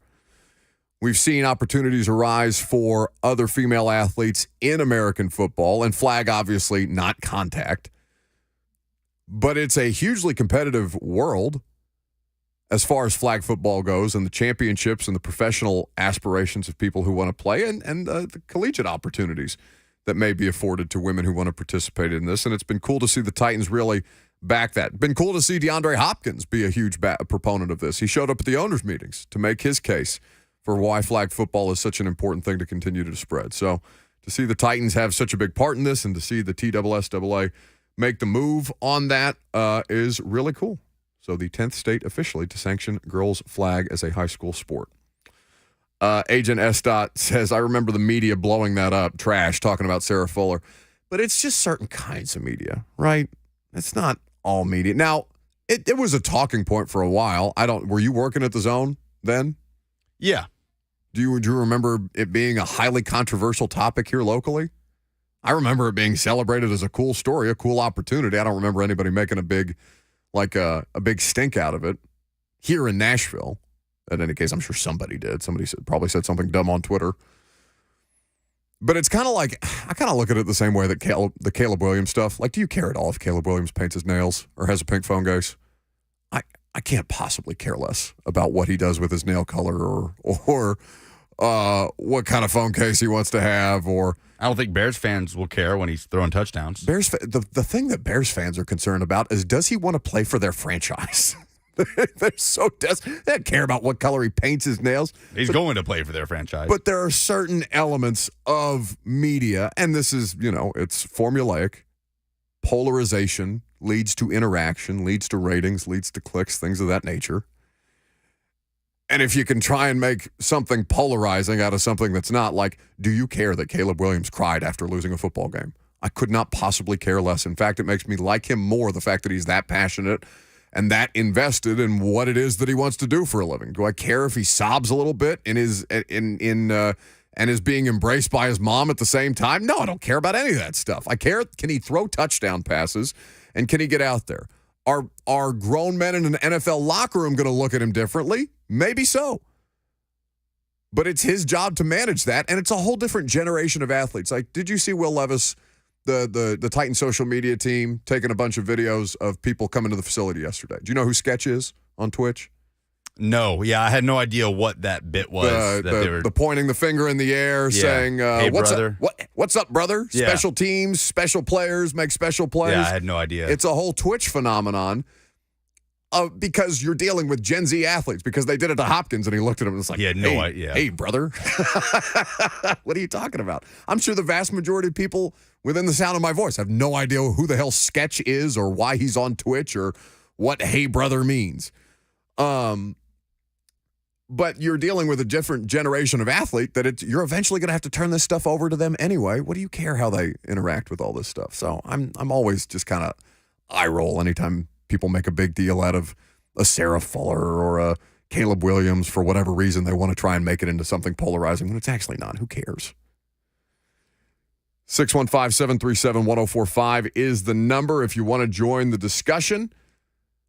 What does Levis need more to be able to succeed at a high level? Let's talk about Gen Z quarterbacks, shall we? A top 10 left tackle or a top 10 wide receiver? We'll embrace debate next.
It is 11:59. Good morning. I'm Lucas Panzica from the 104.5 The Zone Studios. The college basketball season is officially over. UConn back-to-back national champs after their win over Purdue yesterday in Phoenix. Some transfer portal news for the Tennessee Vols as forward Tobe Awaka has reportedly hit the portal. That is according to On3 Sports. In NFL news, veteran safety Logan Ryan announced his retirement this morning at 33 years old. Ryan's 11-year NFL career included 2 Super Bowl titles and a 3-year stint with the Titans from 2017 through 2019. And the Nashville Predators are back home tonight. They host the Winnipeg Jets, needing only 1 point to clinch a spot in the Stanley Cup playoffs. Puck drop tonight is at 7 p.m. For all your foundation repair and waterproofing needs, visit USSTN.com. Breaking news at once on your home for the Titans and Vols. This is 104.5 The Zone.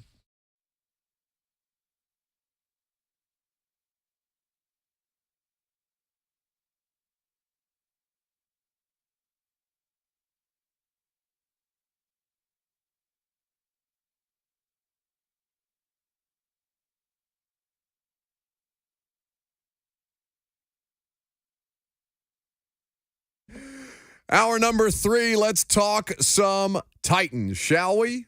What does Will Levis need the most in the upcoming season? Would he benefit more from a top 10 left tackle or a top 10 wide receiver? He's going to have some parts and pieces to play with. The draft is less than 3 weeks away. Everybody get excited. So how are you going to spin this? What does Will Levis stand to benefit from the most? Now, in a perfect world, he would get both. But that's not how the NFL works.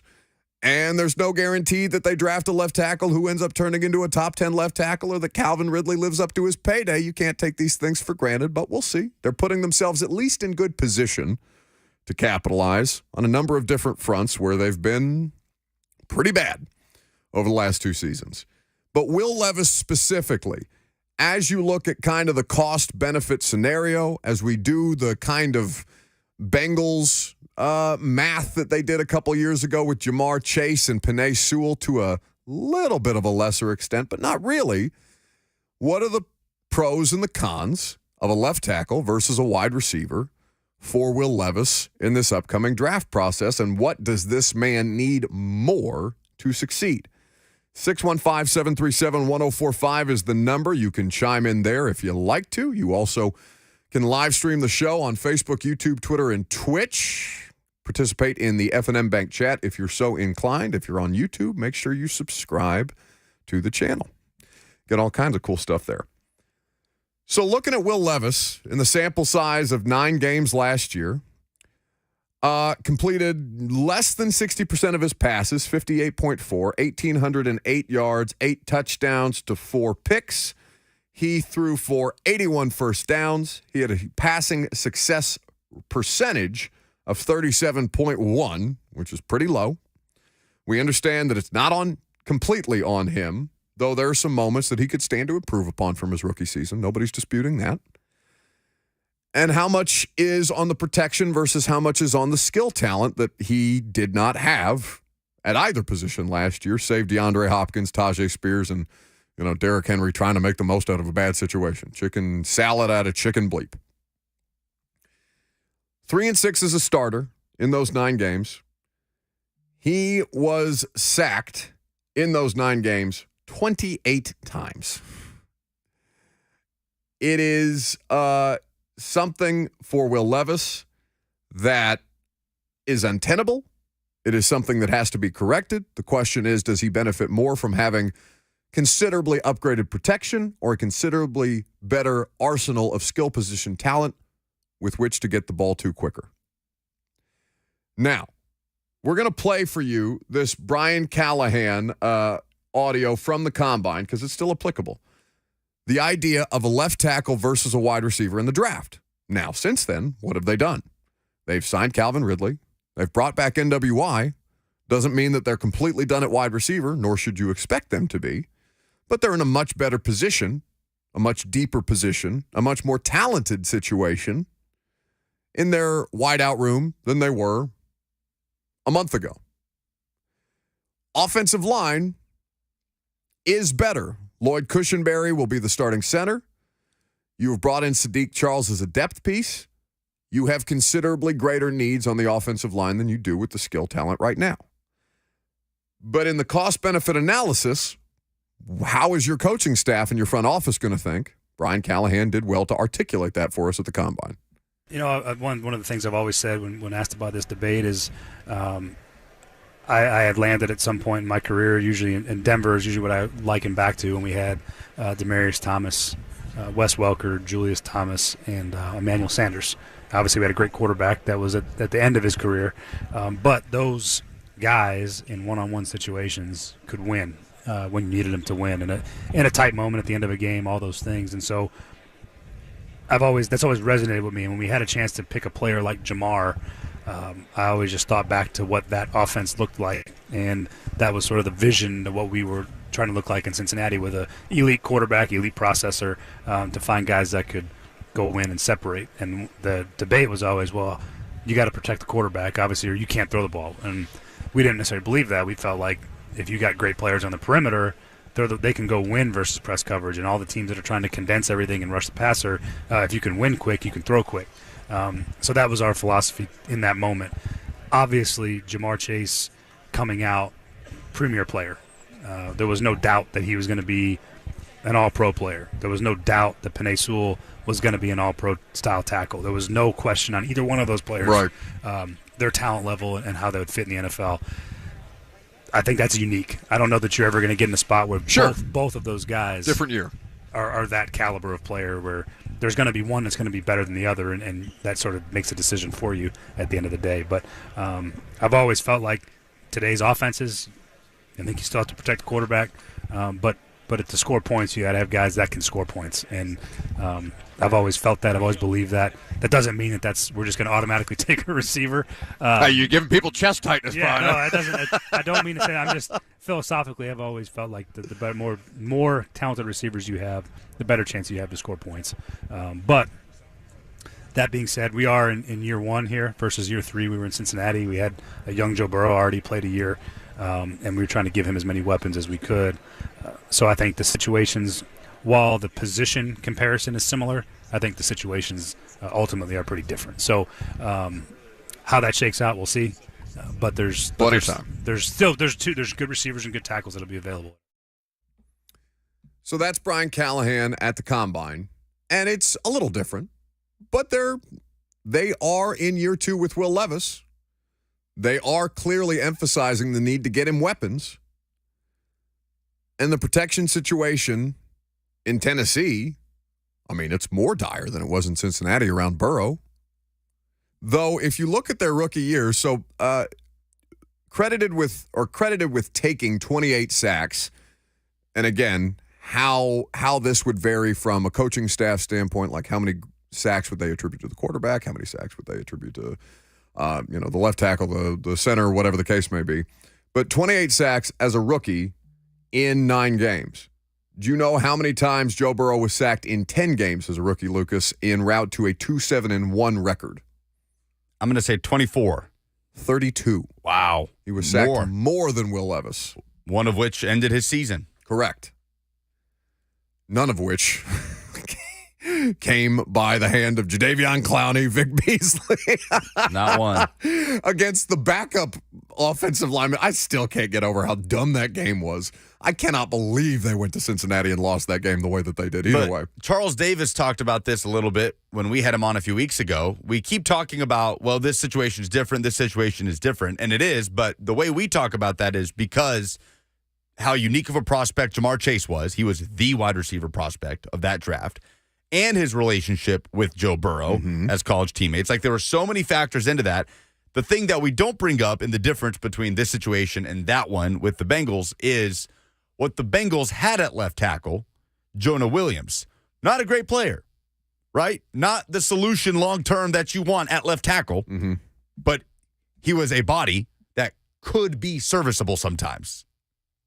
And maybe that's putting it kindly, but it's better than what the Titans have right now, which is literally nothing. Nothing. Who do the Titans have? Who would play left tackle for the Titans today? If they had a game today, who would it be?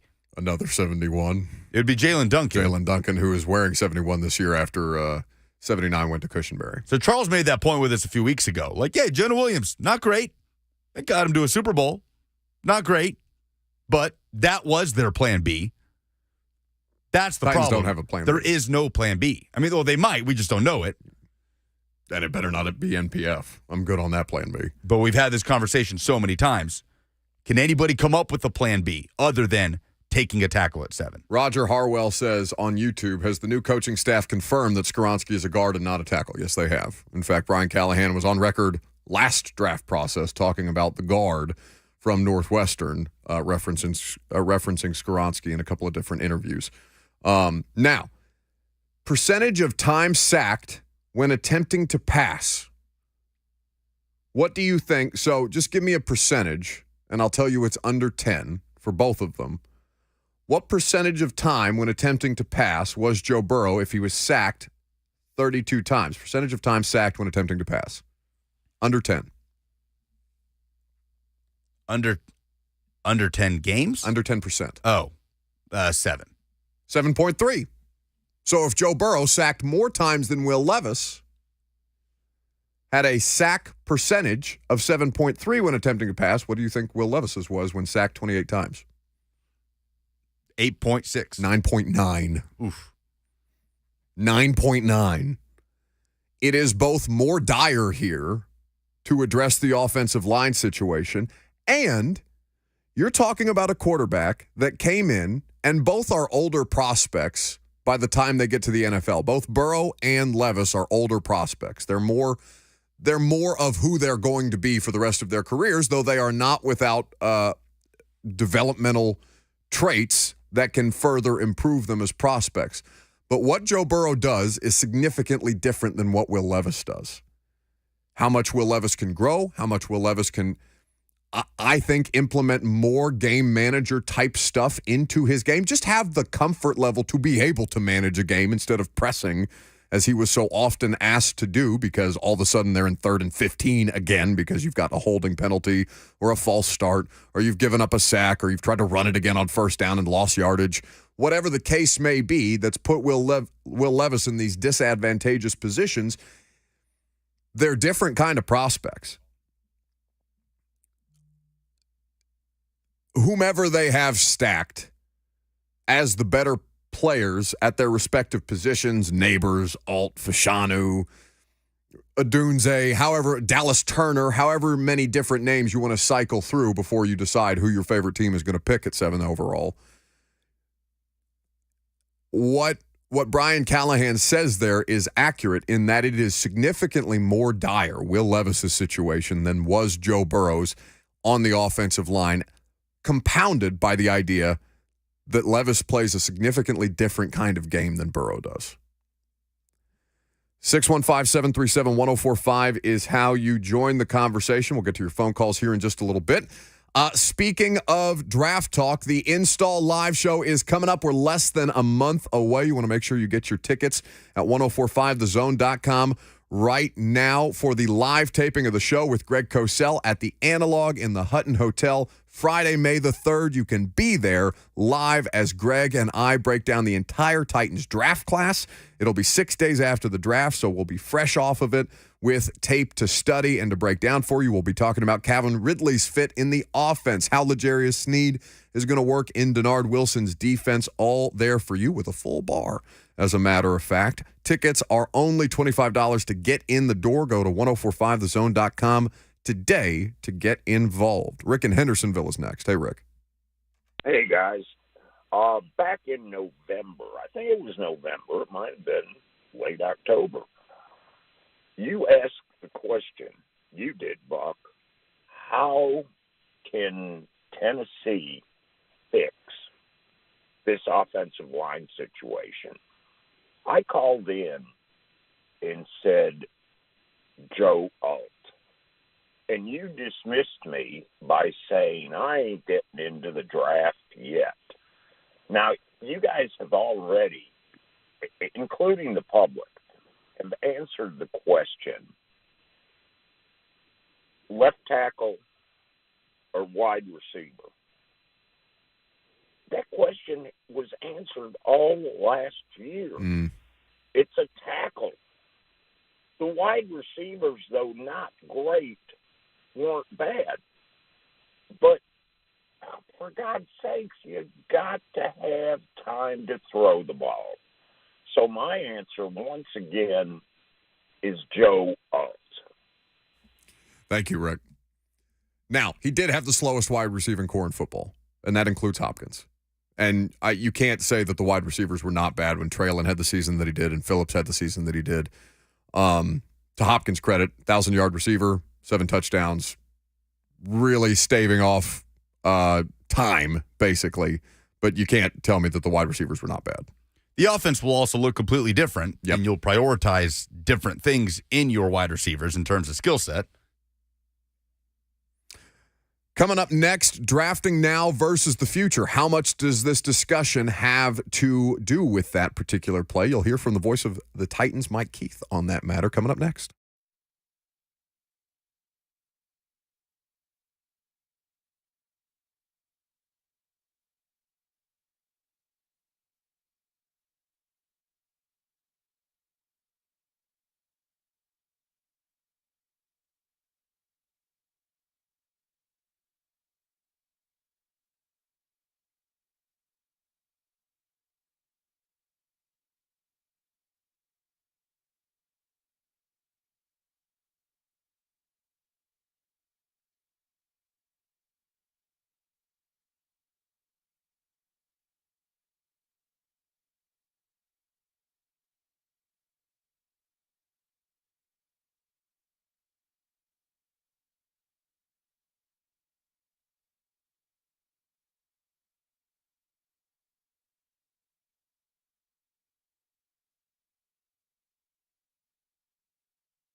Welcome back. Lucas, apparently you're getting calls back there demanding Masters coverage from us this week. Is that so? 2 days Masters startup. I love the Masters. We could do that. I'm down to pivot, do a little golf. We'll see if we can't get some expertise around here to help us work our way through the field. I have some questions about the LIV golfers and their participation. You know, we're getting a LIV tournament pretty close to town. I had somebody ask me about that this weekend, if we were doing anything around the upcoming LIV tournament here in Tennessee, but I had not heard anything from the radio station about it. Perhaps that's something that's in the works. We will see. Meanwhile, we can get to Masters coverage later on, but we have some phone calls about the Titans. What does Will Levis need more for the future and just for general success? A top 10 left tackle or top 10 wide receiver? I saw Mike Keith putting out a walk and talk type of selfie video with his thoughts on Jim Wyatt's latest mock draft roundup. You can follow Mike because he's on social media now. He's very active on social media now, at 10Voice, TENN Voice on Twitter and Instagram. And he was clarifying some points from Coach Mack that he thought Titans fans should need to keep in mind at this time of year. Hey, shout out to my guy, Jim Wyatt, TennesseeTitans.com, with his 30 mock drafts. Not surprisingly that the majority of them are saying the Titans are going to pick an offensive lineman and one offensive lineman in particular. And shout out to my Titans radio buddy, Coach Mack, for reminding us that if you're going to stick and pick at 7, you're not picking for this year. You're picking for building your roster. So if an offensive tackle is the number one player on your board, that's who you take. If a wide receiver is number one on your board, that's who you take. Why take a receiver? Well, because you can never have enough of them due to injuries. And also, you want to be able to stagger those contracts so that at all times, you know you're covered with strength at the wide receiver position. You can never have enough guys. And remember, this team is going to throw the football a lot more. So that's Mike Keith on social media about the left tackle wide receiver discussion at 7. Will in Nashville is up next. Hey, Will. Hey, guys. Thanks for taking my call. Man, that's a great piece right there from Mike Keith. I would like to say it's going to be hard to get a fair assessment of Will Levis without a solid left tackle.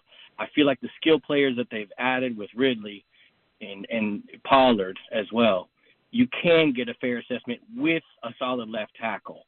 Now, I also love the idea, though, that, you can't have enough great wide receivers, and you got to take into consideration we got Bill Callahan sitting there, and if there's a guy in the second round that they got their eyes on, I can see a situation where we go for that top-tier wide receiver because we have a Bill Callahan that's there to coach it up and make some things happen in that regard. So that's my thought.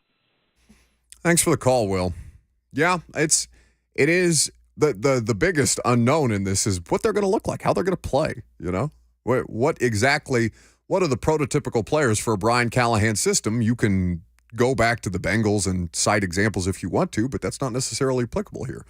The existing personnel is different. The personnel that they're going to add is different. And it could add some interesting wrinkles into what we consider to be conventional draft thought process. It might not be conventional for them. Or maybe what they consider conventional might be different than our definition of conventional. Thanks for the call, Will. Kyle in Smyrna's next. Hey, guys, I got two things. Malik Neighbors is my favorite prospect in this draft. If A.J. Brown and Antonio Brown had a baby, that's what it would be. And how much influence does Amy have on drafting a tackle for this team? Because I believe that she really likes Will and wants to get him all the help that she can. How much can she just say, Rand, I need a tackle in the top 10? Like, what do y'all think on that?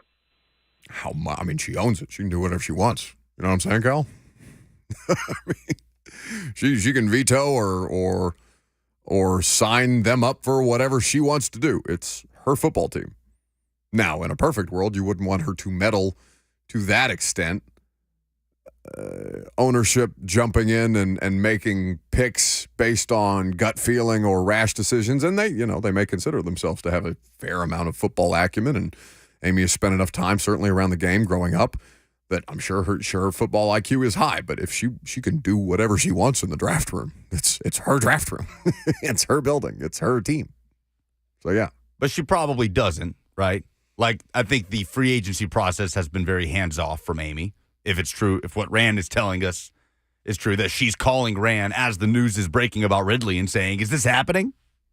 Well, yeah, but that was more about how quickly the news got out there after they did the deal, as opposed to it was Amy not being hands-on. It sounds like she's been very well informed how much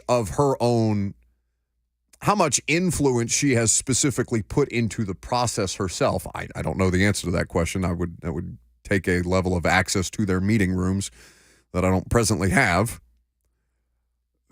But she's not unopinionated, my understanding of people who have been around her, who have been in these meetings and who have shared a certain level of how she go about this. She wants to know exactly what they're doing and why they're doing it and how it's best going to benefit the football team.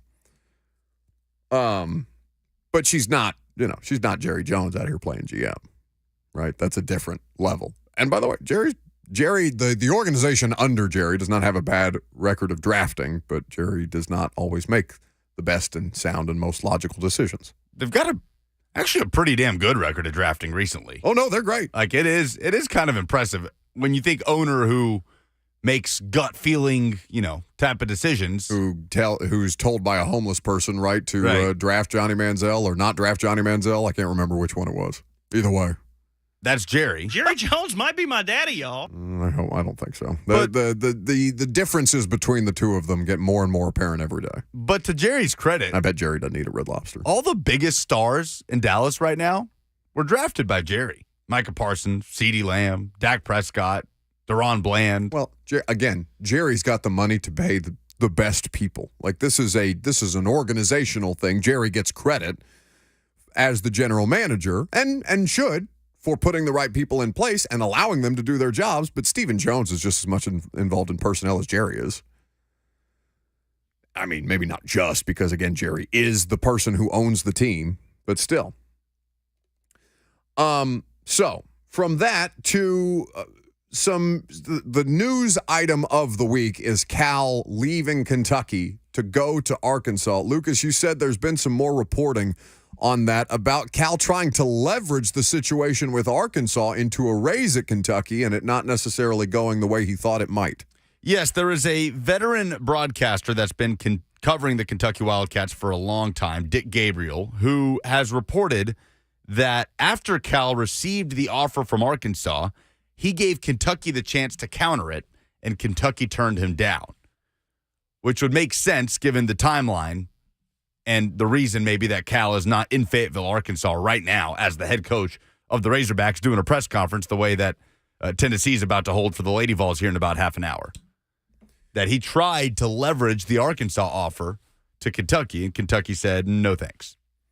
Quote, Calipari going into that meeting with Mitch Barnhart, the AD, didn't have much leverage. Mitch had the leverage, but now when you've got somebody else in your corner who is a viable candidate for your services, I mean, if it was a junior college that came to hire him, no, but this is Arkansas, a powerful school with deep, deep pockets and all kinds of booster money out there. Tyson Chicken and Walmart, they come in and say, we want you and we'll do what it takes to get you.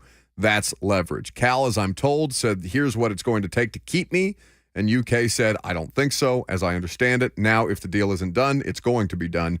You have a fan base that's unhappy, an institution that is not satisfied with what's been happening. You've got another school that would be happy to have him. When you factor in the fans, this might be a win-win-win if such a thing is possible. That all depends, of course, on who Kentucky hires if and when Calipari does leave. So they're still talking about it with an if and when, but the expectation is absolutely that Cal is going to be the Arkansas coach. So Gabriel says he's hearing Kentucky will make Dan Hurley say no, and then we'll reach out to Nate Oates. And make him say no after he's already said no? And, he has reiterated his commitment to Alabama. And Gabriel also listed Scott Drew and Todd Golden, which is interesting, the head coach down at Florida, as potential candidates. Weren't you very dismissive of Florida as a basketball program earlier? What do you mean? When we were talking about, like, the health of the various SEC basketball programs. Maybe not very dismissive, but you were fairly dismissive. I didn't think Florida belongs in the same tier as Alabama, Tennessee, Auburn as far as the health of a program in its current state. I would agree with that assessment, but if Kentucky is telling you that is the same caliber of person that they might pursue. Oh, sure. I mean, he's like fourth on a list of potential candidates from Dick Gabriel. I imagine Kentucky fans would be pretty upset if they got all the way down to Todd Golden, who's been at Florida for maybe 2 years, who's in his 30s, one of the youngest coaches in Power 5. You know what the most interesting – I mean, there's a variety of things that are interesting about this thing. But second to the intrigue of Cal, biggest college basketball – we'll just call him the biggest personality in college basketball, Cal. One of them, he's one of the most, if not the most polarizing people in the sport. Beyond just the intrigue and shock value of that move, is he going to be able to get Kentucky kids to come with him to Arkansas? Because that, and you know, it is cyclical, and Cal does things a very, very certain type of way. A bunch of them are already in the portal anyway. How concerned are Kentucky fans with the idea of that? Probably not. They're tired of what this has been. No, I think they want to hit the reset button. That's pretty hard to do. I think they'd be fine with it's as easy to do as it's ever been in the current climate. Sure. I get that. But I wouldn't say that. I mean, I bet if you ask Kalen DeBoer if it's been easy for him this offseason in Alabama, I don't know if easy as it's ever been is going to be his answer, right? He has a good foundation of players that he can bring with him. He obviously has connections throughout the course of the around the world of coaching that can help make that part easier. But to have Saban leave and then the transfer portal open up and have that much talent just dip on you, and I know football's different than basketball, but that can't be easy to try and, plug the leaks. 615-737-1045 is how you join the discussion. So kind of circling back, that was just a little update on the Calipari Arkansas situation. Circling back to the Titans, that idea from Coach Mack saying drafting a player at this spot, specifically 7, or a top 10 kind of player, is as much about building for the future as it is about building for your present. The left tackle that the Titans draft, no matter whom or whomst, to use our buddy Josh Pate's phraseology, no matter who they put on the left side or who they draft to put on the left side, that's a day one starter. You're going to have to figure it out. It's going to be it's going to be pretty rocky right out of the gate. Whatever Dennis Daly and Andre Dillard are, which are significantly below, arguably the worst left tackles in football during their time here, and Jalen Duncan, who in a much smaller sample size did not really acquit himself that well, it's going to be pretty rocky for a guy going from college, no matter what level of college football they're playing, to the pros. So I think to Mac's point, I'm prepared for another rocky season of Titans offensive line play. You expect Peter Skoronski to make a significant jump. You expect Lloyd Cushenberry to make a huge difference, whether it's Brunskill or NPF. You hope that Bill Callahan can put them in better positions to succeed, can help them technically improve their game or take their game to a greater level than they're capable of or have been capable of under previous staffs and previous teams.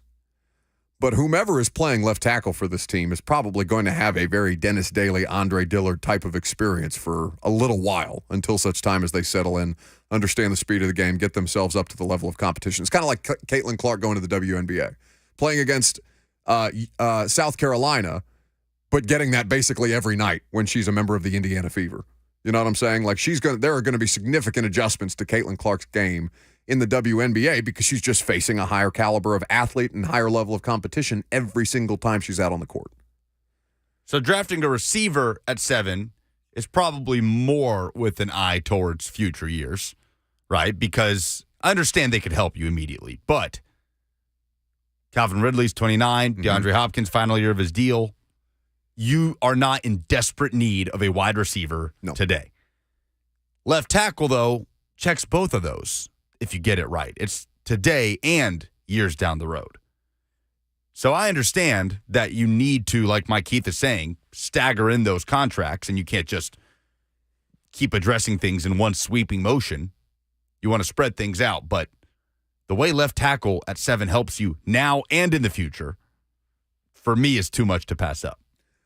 The thing that makes this situation different than your average team, like Mike Keith is saying, is that they have no layering to begin with, right? That the contract that they're layering is consisting of Jeff, Harold, and a bunch of offseason acquisitions because they haven't retained their talent at a rate that is league average, especially their first-round picks. They haven't retained guys like that John Robinson picked in the first round beyond Jeff Simmons. They have not done well beyond what we think the 2023 class might be, which is foundational to them, with Skoronski and Levis and Spears. They're chasing a bunch of different stuff from a bunch of different drafts, and all of it's compounded to make all of the needs feel that much more desperate. So it's good and sound logic from Mike Keith in a pretty unconventional situation where you're just trying to get as many needs addressed as humanly possible to make sure you don't kill that quarterback out there. Last call for phone calls. If you got them, 615-737-1045 is the number. We'll get you updated on the latest and update some polls. Get you over to Blaine and Mickey coming up next.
Last call for phone calls. If you got them, get in there. 615-737-1045. Don't worry if you don't get with us. Blaine and Mickey got you next. 3HL after that. Stick around on 1045 The Zone. Speaking of sticking around, make sure you stick around the factory in Franklin tomorrow. We are going to be out there, the morning show, and us for Hattie B's. They're launching their new breakfast menu. Lucas and Bert are excited. Are we going to have some kind of eating competition between you two? I feel like we should. In fact, since you two subject me to things like Red Lobster at 1 o'clock in the afternoon for your pure enjoyment, and also what did you have? Fried flounder? Is that right? Yep. Where's flounder native? I don't think you can get flounder in Middle Tennessee. I don't ask questions. You sure it was flounder? Out of sight, out of mind. Mm-hmm. I think that we should have some kind of eating competition between you and Bert for LLS, and I think we should live stream it. Okay. I will need advance notice. This is your advance notice. Like 24 hours from today? Yeah. We could do it at 12:45 tomorrow. Bert's not going to go anywhere. There's food. I'm not worried about you going anywhere. There's food. What kind of eating contest? Like a volume, like man versus food type of deal, or like a spicy food type of deal? I think a spicy food type of deal. I don't know what Bert's level of heat is. I know you can acquit yourself pretty well. George at the factory in Franklin at Hattie B's last time was not able to undo you, though his goal was to incapacitate you by the end of the broadcast with just a tender. Just use a single Hattie B's tender to incapacitate you on air, and by the end of the show, he got you with the shut the cluck up. Oh, I paid for it. Worth it. Now, the way that I think we should orchestrate this is I think we should live stream it, and I think say somebody donates $500 to Leukemia Lymphoma Society, Bert would have to eat a shut the cluck up tender. I like that. I like that as a game. We'll force Bert to do that, and then maybe I'll consider going on one of these antiquing trips that he continues to invite me on. Yeah. I mean, I'm game if Bert is. Hattie B's always delivers. They don't mess around. No. The winner will be a deserved winner. Hattie B's will make sure of it. And for those of you who are asking us for Masters coverage, we've just recruited the best Masters analysts around. Former Titans punter Brett Kern is going to join us this week, and he is going to be our golf analyst, as is the custom. So we're looking forward to having Brett on. I did mention that we were going to be at Hattie B's tomorrow, so logistically, if it makes more sense for Brett tomorrow as opposed to schlepping down here to the studio on Demumbrian, we might be able to do that at Hattie B's. That'd be great. A lot of Titans pressers tomorrow. Yes, we have head coach Brian Callahan. We have offensive coordinator Nick Holtz. We have defensive coordinator Denard Wilson. All of them are going to speak in the one day of media availability this week as the Titans began their offseason program yesterday. Okay, I think that's all the news and notes that we have to address. Should we do some polls? I guess we should. All right, Dan. I reckon I'll talk about a poll update. This is Carl Childers. There's a young feller. I think he's got the final numbers. Here's the producer of the Buck Rising show. A feller named Lucas Panzeker. Got any mustard and biscuits?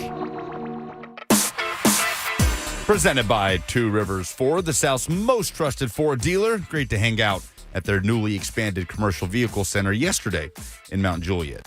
What in sports made you say, oh no, this weekend? Blake says South Carolina being South Carolina and beating Iowa, they couldn't let us have the perfect ending to the Caitlin Clark story. No, instead we got the perfect ending to the South Carolina story. I don't get that. Like, wait. And I know some people favor Caitlin Clark over Dawn Staley or Camila Cardoso or whatever the case may be. But I think it's fine to want to have seen Caitlin Clark cap what was an historic season with a national title. Yeah, but the perfect... I think that's fine. But the other one, when you say the perfect story, the other one is literally a perfect story. Undefeated. It's an undefeated season, so don't give me the perfect story when the other team is literally perfect. No, but I get it. Like Caitlin Clark, storybook season, we were just in awe of her all year long. Sure. UConn didn't want her, this girl from Iowa, and she's amazing at Iowa. Then this machine that is South Carolina just mows ends it down. All. Eat your State Farm commercials, Caitlin. Exactly. I mean, it's like Purdue, right? Purdue finally gets that Final Four monkey off its back. They're there. Zach Edey's doing, and then UConn just mows them down. I was happy to see Purdue lose. I wasn't happy to see Caitlin Clark lose, but I'd be lying to I was in for LSU upsetting Caitlin Clark, and I was down for South Carolina beating her. I just wanted to see the best possible basketball game. LSU South Carolina national championship definitely would have been fun.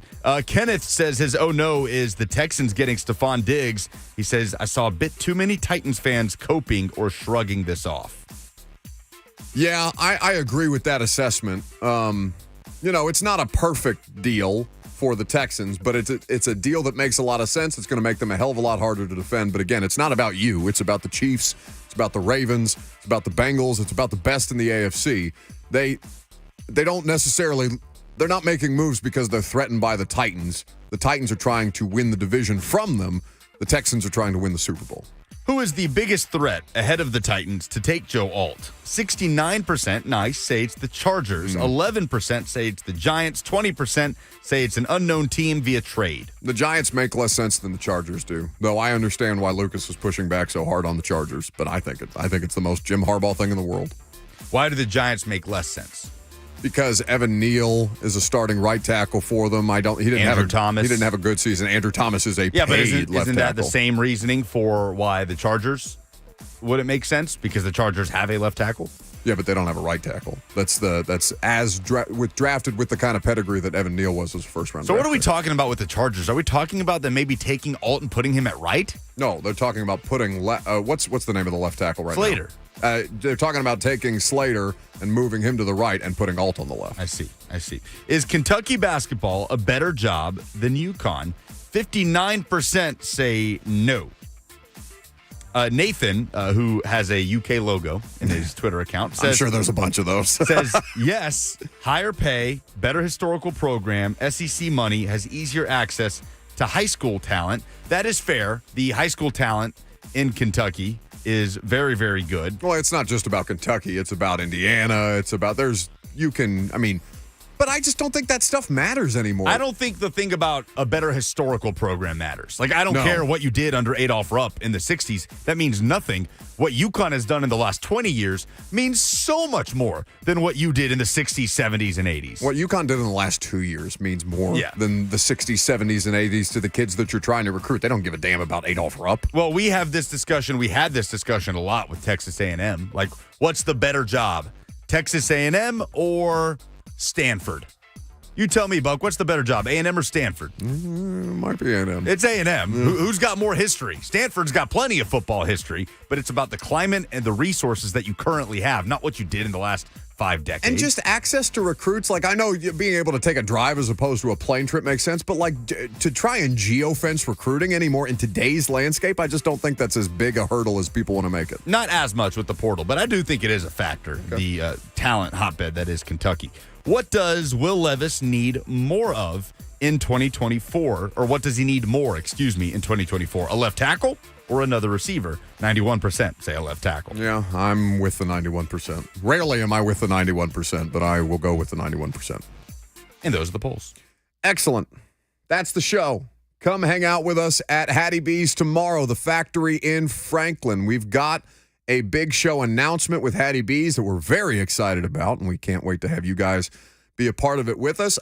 Quick on the way out the door, congratulations to Logan Ryan, who announced his retirement earlier today. I know if you've been listening to The Zone over a couple of years, you remember the Logan Ryan show. It was a great product during his time here in Tennessee. He was a great player for the Titans during his time in Tennessee, and cool to see him call it a career on his own terms after winning multiple rings with a couple of different organizations, having competed in the Super Bowl as recently as this year.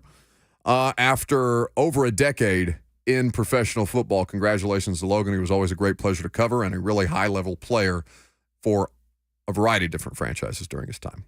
See you guys tonight on the Primetime Show, 8 p.m., and radio show tomorrow at Hattie B's.